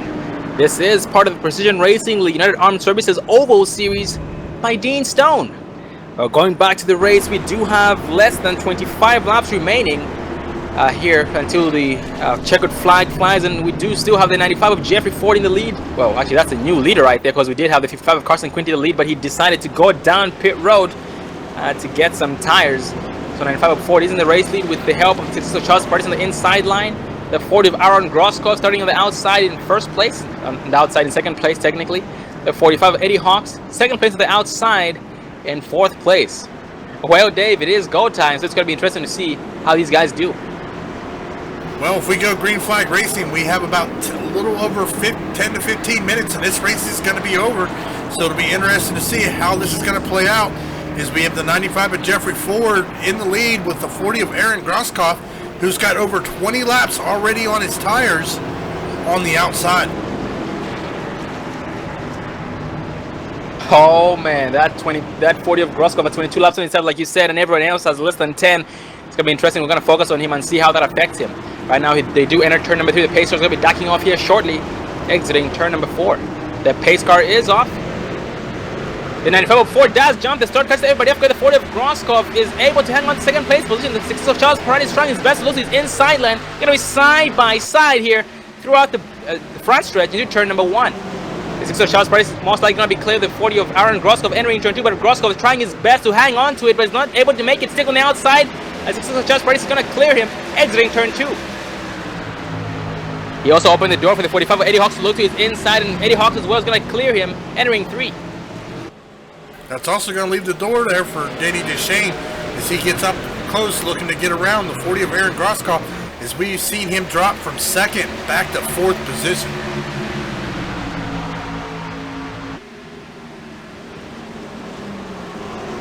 Yeah, Groskov right now trying his best to just keep these guys behind him, but him being on 20 more laps older tires on everybody, I should actually say 15 more laps on his tires, that is affecting him negatively, and it is go time, so these guys are pushing it. So those guys who do have newer tires do have better grip and better control of their cars, and right now 40 of Groskov does continue to drop because he has 7 of Pataska behind him for the 5th place position.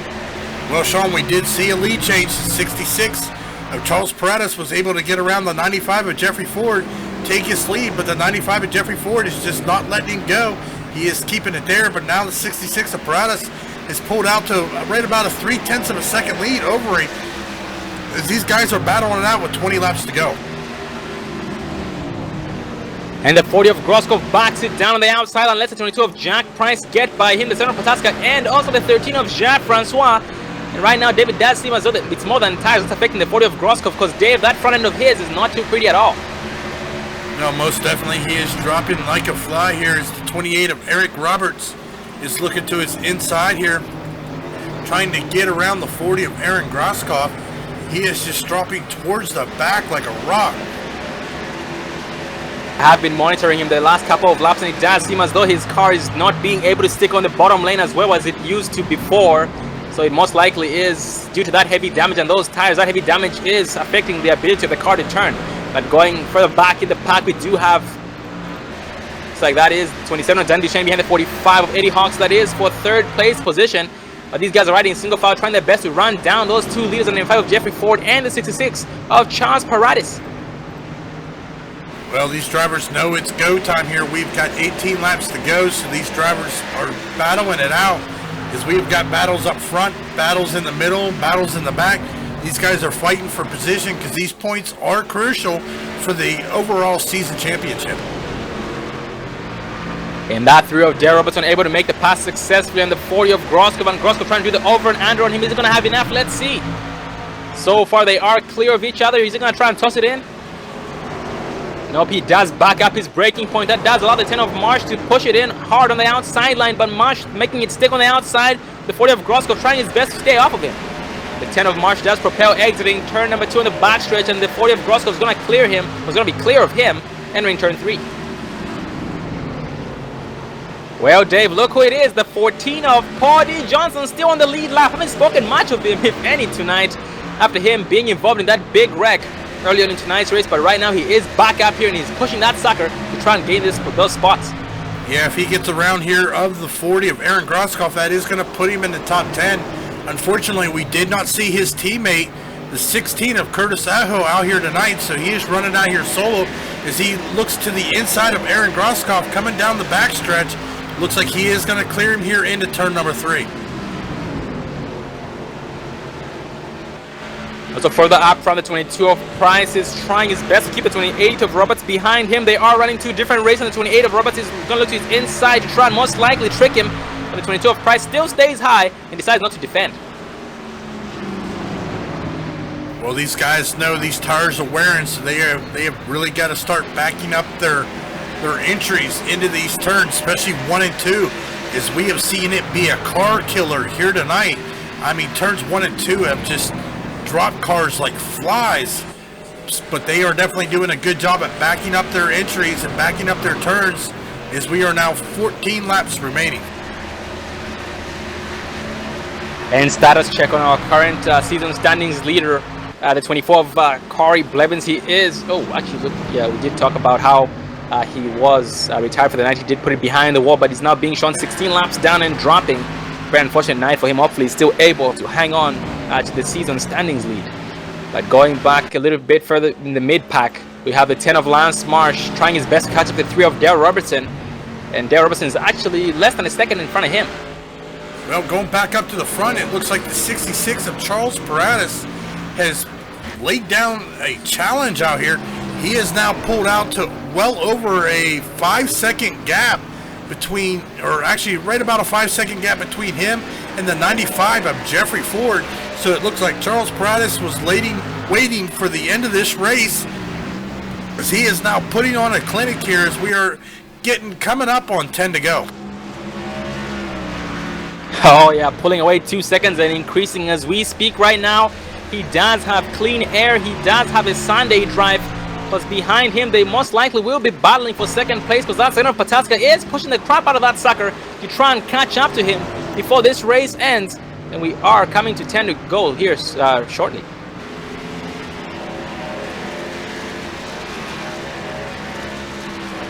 Also further back in the pack with the 14 of Paul D. Johnson trying to battle the 27 of Danny Duchesne. That is a battle for, looks like that's for 8th place, because that 27 of Duchesne was able to get around him successfully.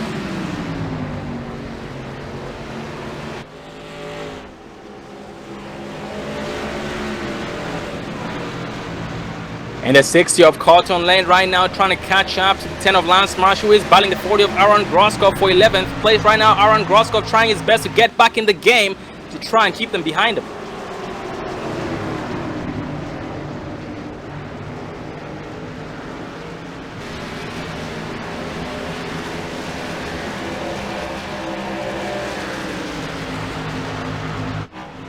Well, it looks like the 9 of Austin Moore did a self spin and got him down into the grass. He is already currently 2 laps down, but he was able to get it down there and not bring out a yellow, as we are going to stay green flag racing with 10 laps to go.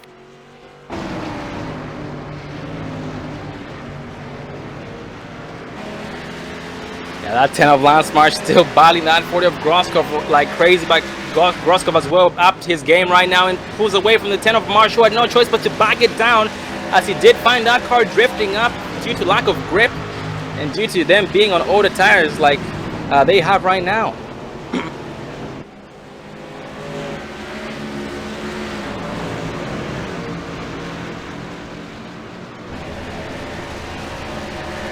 And that 27 of Danny Duchesne so far. Looks like his next opponent is 2 seconds ahead of him, and that is the 3 of Dale Robertson. Oh, looking at that 3 of Dale Robertson. It's got heavy front end damage, but he is still pushing that car along as he is hitting almost 160 mile an hour coming into turn number 3. And in front of him we have a 28 of Eric Roberts, all over the 22 of Jack Price, but Jack Price is quicker exiting the turns, while 28 of Roberts is quicker on entry of these turns. So the gap once again does still keep staying consistent lap after lap. Most definitely, as we are now under 10 laps to go. We are still being led by the 66 of Charles Paradis, who is up to right about a 3-second gap over second place, which will be the 95 of Jeffrey Ford. Back in third position right now will be the 7 of Dallas Pataska, who's got the 13 of Jean-Francois Champagne all over his back bumper, as it looks like Jean-Francois Champagne is going to be challenging him for that third position. Looks like Dallas Pataska is going to hold that line, and he's going to keep that 13 Geico Chevrolet Camaro behind him, but Jean-Francois Champagne is just not letting him go, as these guys are battling it out all over the field here, as we are now 7 laps to go, as we are still being led by the 66 of Charles Paradis. And that 13 of Jean-Francois just continues to apply pressure as much as he can to slaughter in the center of Dallas Pataska, but Pataska as well putting on a hard fight against him and still being able to successfully keep him behind him. And we did have a change in positions last 2 laps between the 28 of Roberts and the 22 of Price, as the 22 of Price was finally able to lose that spot to the 28 of Roberts. So I should say the 28 of Roberts was able to gain spot away from the 22 of Jack Price, which is the 5th place position. Well, as we are now coming up on 5 to go, we have 5 laps to go. It looks like the 66 of Charles Paradis, nobody's got anything for him, as he is almost 3.5 second gap to second place, which is the 95 of Jeffrey Ford. The 7 of Dallas Pataska is trying to catch Jeffrey, but he has got a battle right behind him with the 13 of Jean-Francois Champagne.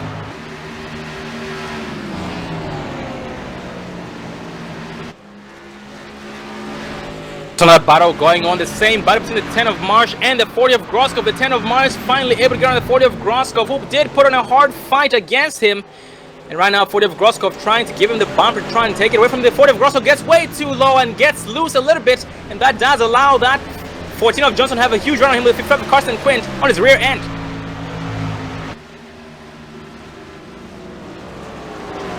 The 14 of Johnson does clear the 40 of Groskov, and the 55 of Carson Quint trying his best to clear him, and he does so. The 40 of Groskov clears the 55 of Carson Quint and keeps him back there in 13th place, but that 40 of Groskov occupying the inside of 14 of Johnson, who then pulls away again, exiting the backstretch.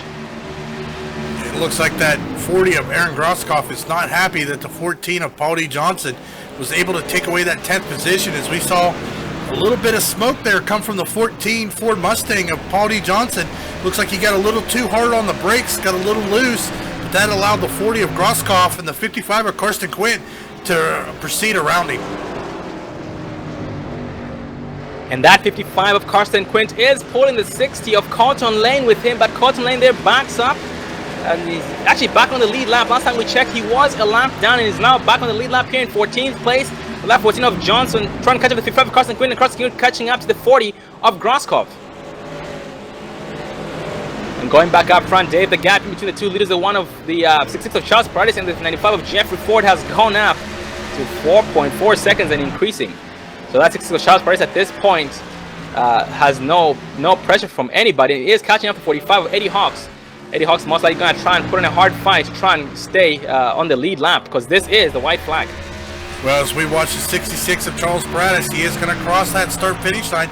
He is going to take the white flag. This is the last lap. Currently in the top 5. Looking at our top 5, we have Charles Paradis leading, followed by Jeffrey Ford, Dallas Pataska, Jean-Francois Champagne, and Eric Roberts rounding out your top 5. As the 66 of Charles Paradis is going to come down your backstretch here into turns 3 and 4 for the final 2 turns of the night. The 66 of Charles Paradis comes out of turn number 4. He is coming to that start-finish line, and he is going to take the race win as we go back to the 95 of Jeffrey Ford as he crosses in second place. Looks like we had some trouble between the 7 of Pataska and the 13 of Jean-Francois. Both drivers putting it behind the wall on the white flag, and that does give the 28 of Eric Roberts the 3rd place finish. Well, Dave, like you had pointed out, anything can happen, and anything did happen. It was between the 7 of Pataska and the 13 of Jean-Francois, but then the 28 of Roberts was able to sneak it away from them both and actually bumped them down way further down into the track. I'm not sure what happened to both drivers, but that was definitely unfortunate for them. But ladies and gentlemen, we are going to interview the top 3 finishers, the 66 of Charles Paradis, 95 of Jeffrey Ford, and the 28 of Eric Roberts. So stay tuned.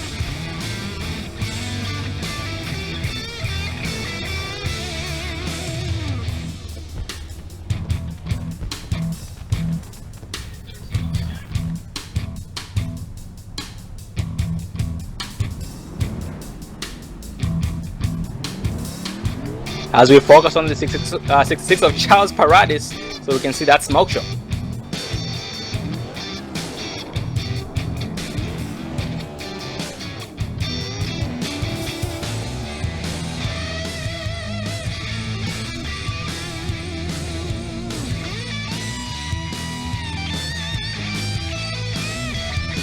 Well, ladies and gentlemen, I do have the top 3 finishers up here with us.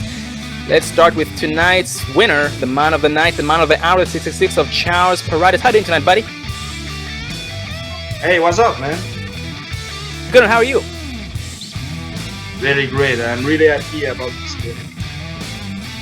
I can only imagine, Charles, and you should be happy because you did earn it. You did start on the pole tonight and finished in 1st place. And last week at Circuit des Spas, you did actually manage to finish in the top 5, finishing in 5th place, and here finishing in 1st place. Tell us, how's your race tonight, but how's your experience here at Gateway? Oh, it was my first experience on this track, and I'm really happy to win in this one. It was a really stressful track because once again a lot of people in turn 1 overdrive this track, so I think 3 or 4 times behind me at the restart where he had a wreck behind me. So I tried to be the safest possible. I had a great race against Josh and Dave, but I know these 2 drivers are really aggressive, so I just tried to stay back of them and just wait for them to wreck it, and finally it happened in 30 laps before the end, I think. And I'm sorry about Dave. I know I spun in out on the end of the turn 2. I don't know what happened exactly, but I'm sorry about Dave. It wasn't intentional. Charles, I am glad that despite all you went through tonight, you were able to finish here in 1st place. And yeah, turn 2, Charles, was not the easiest turn for anybody. And yeah, we do understand it was not intentional. You guys are great drivers.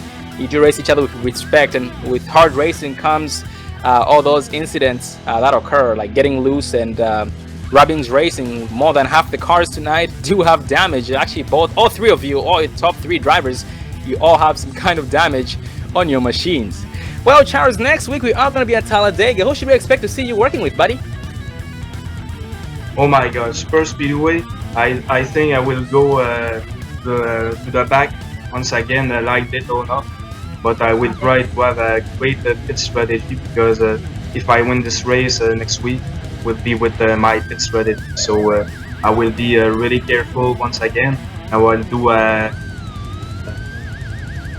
I will try to win this with my teammate GF Champagne. Oh, 10-4, Charles. We do look forward to seeing you there. And Charles, in that case, should we expect to see you in the top 3 again? Yeah, of course. If I don't have any wreck and I drive safely and I save my tire like I did since the beginning of this season, I think that I have a great chance again to be top 3.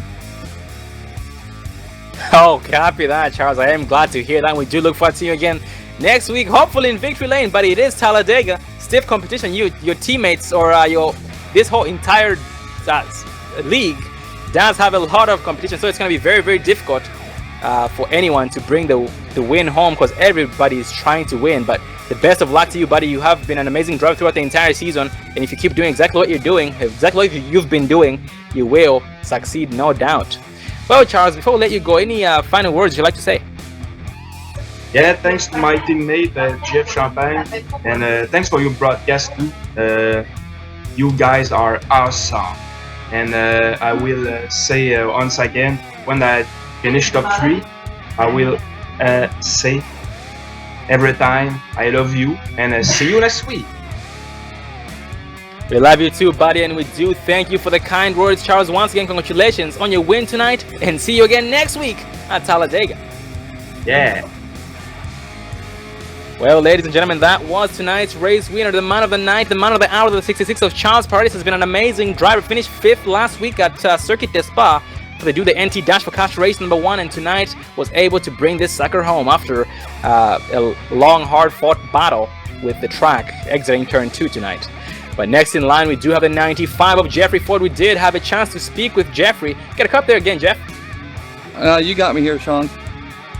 Well, Jeff, last time we interviewed you, your strategy was to just do exactly what you had been doing, and what you had been doing was you saving tires, staying out of trouble, and so far it did pay off.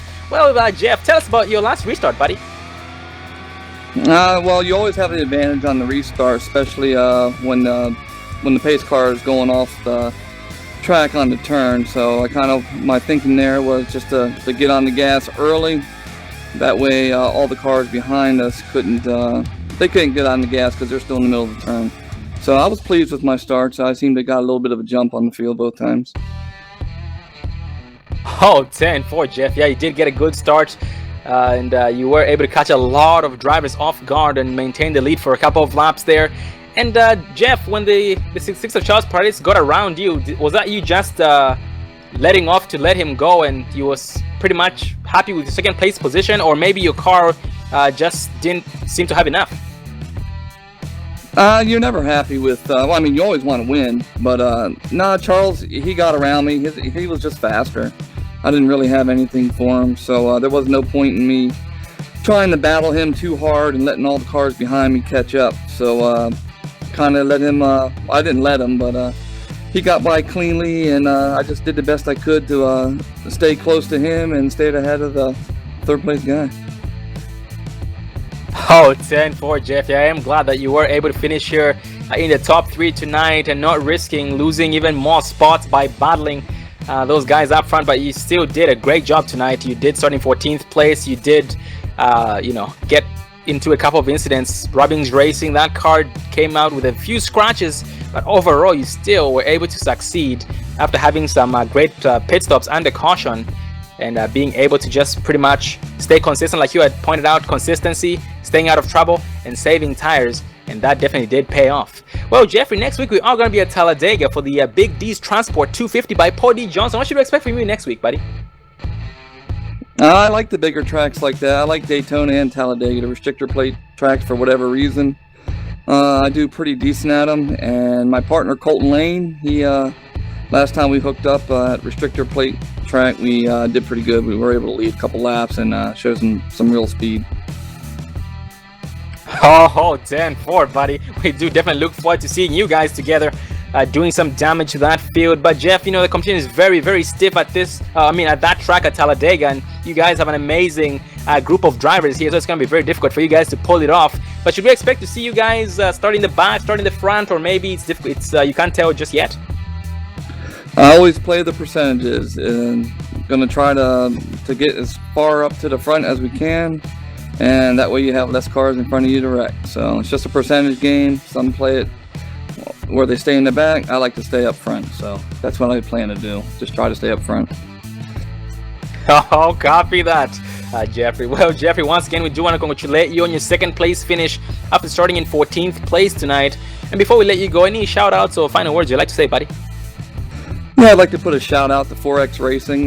They're a racing group out of London. They've been helping me out with all my paints and things of that nature. And I want to give a shout out to my wife Dulce, and my biggest fan would be my daughter Bella. She loves to watch the races on the television show. And also for you guys, thank you guys for putting on a good broadcast here. I like your guys' special flavor that you bring out, and again, thank you.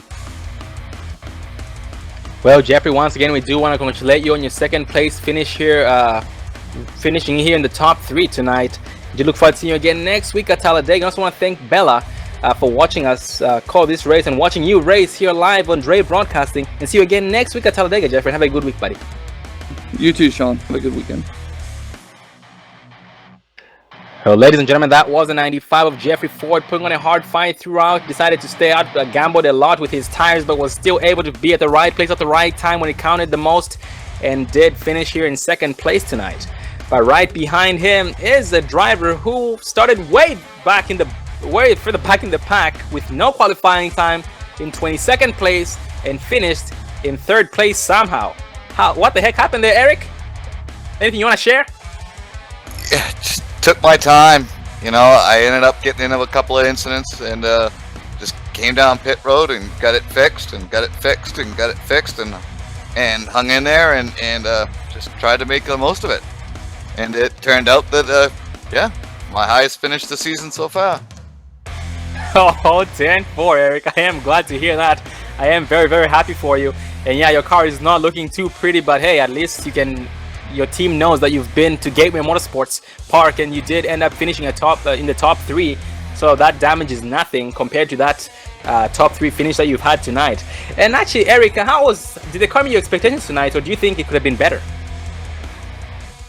It was good. When we got it going, there was some great racing, and there's a lot of great guys, and they're fast guys here at PRL, and there's some that I really just love racing against. They puts a smile on my face to pull up next to them and try to get around them. I would have liked to see a couple of less cautions, but it's tight. Everybody's doing different things and breaking different areas and trying different strategies. I guess staying lucky was mine. Oh, copy that, Eric. I am glad that you were lucky tonight and you did finish. Well, it wasn't luck, it was determination. So we won't use luck, we use determination in this case, because man, you had a lot of damage on that car. It did actually affect you. Just like you said, you did go down pit road a lot of times to get that damage fixed, and despite you going down pit road, getting damage fixed and losing all those spots throughout the entire race, you were still able to be at the right place at the right time and ended up finishing in 3rd place. And Eric, on the last couple of laps there, did you see yourself finishing in 3rd place at all? I was praying for. I would have liked to see maybe a few more laps. I was starting to catch them slowly but surely. I think I was starting to reel them in, but no, I didn't. And then, on that last lap, I saw 2 guys. I'm not sure who it was at this point that got together in front of me, and I crossed the line and told my teammate, "Holy smokes! I just finished 3rd." Well, that was because you didn't give up with everything that you went through tonight, and you did continue pushing it. In the long run, you ended up finishing in 3rd place. Even you were surprised yourself. That's how amazing you did tonight, buddy. Well, Eric, next week we are going to be going to Talladega Super Speedway. Well, that track is all about throttle control and fuel strategy. What do you have in mind for next week, buddy?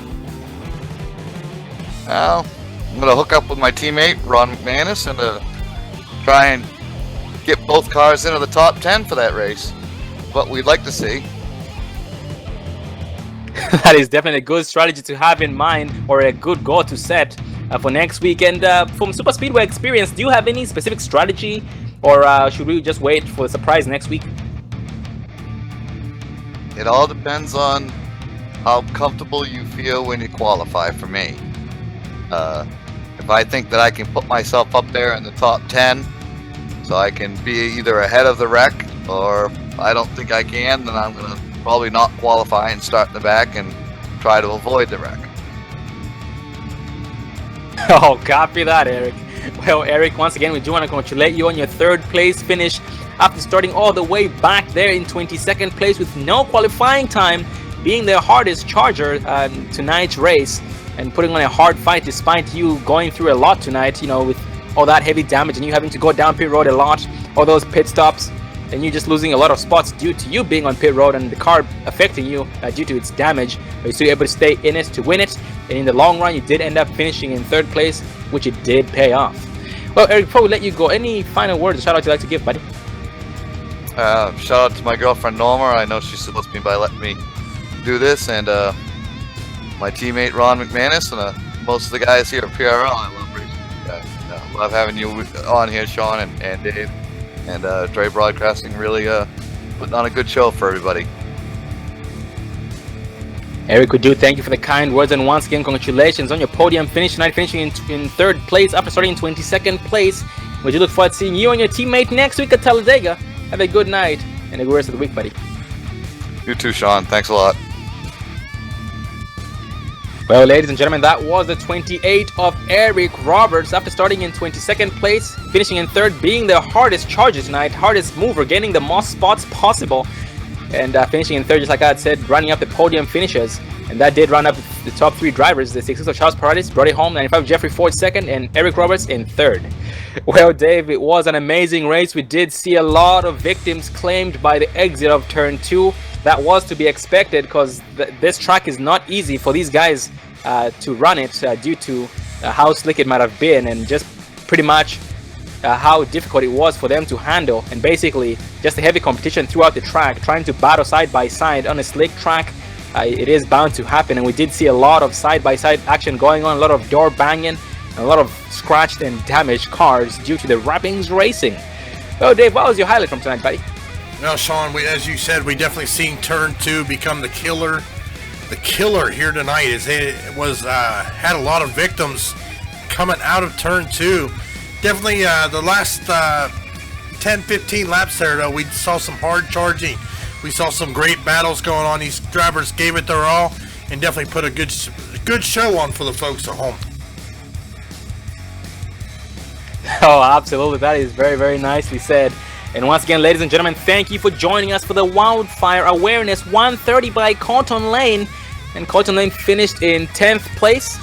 And this was part of the Precision Racing League United Armed Services Oval Series, sponsored by the 092 of Dean Stone, who unfortunately wasn't able to make it to tonight's race. And next week, we are going to be racing at Talladega Super Speedway for the Big D's Transport 250 by the 14 of Paul D. Johnson, who had a rough night tonight but ended up finishing in 12th place with some heavy damage. Well, Dave, before we leave, let's actually go over the final results, please.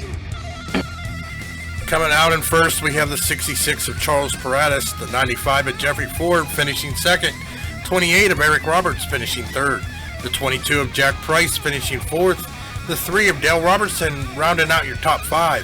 In 6th position, the 27 of Danny Deshane, the 11 of Brandon Massey finishing 7th, the 10 of Lance Marsh finishing in 8th, the 40 of Aaron Grosskopf finishing 9th, the 60 of Colton Lane rounding out your top 10. 55 of Karsten Quint in 11th place, 14 of Paul D. Johnson 12th, the 45 of Eddie Hawks 13th, being the last car in the lead lap, the 7 of Dallas Pataska finishing in 14th place, the 13 of Jean-Francois Champagne 15th, the 4 of Sammy Holmes 16th, the 59 of David White in 17th, the 9 of Austin Moore in 18th, the 1 of James O'Brien in 19th, the 24 of Corey Blevins in 20th, 654 Josh Conger 21st, the 8 of Stephen Aguiar in 22nd, the 911 of John Laboff in 23rd, the 78 of Ronald McManus in 24th, the 41 of Chris Perez, 25th, the 21 of Trevor White in 26th, the 87 of Justin Michael in 27th, and that does round up the whole entire field tonight. So we did have 27 drivers. It was an amazing race overall, and it did come down to Jeffrey Ford.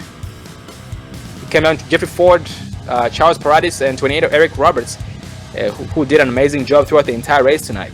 And once again, ladies and gentlemen, this was the Wildfire Winners 130 by Colton Lane, part of the Precision Racing League United Armed Services Oval Series by Dean Stone. And next week we are going to be at Talladega Super Speedway for the Big D's Transport 250 by the 14 of Paul D. Johnson.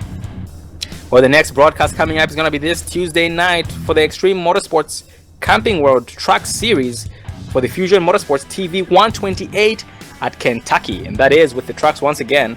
And so you should expect to see some great action from them.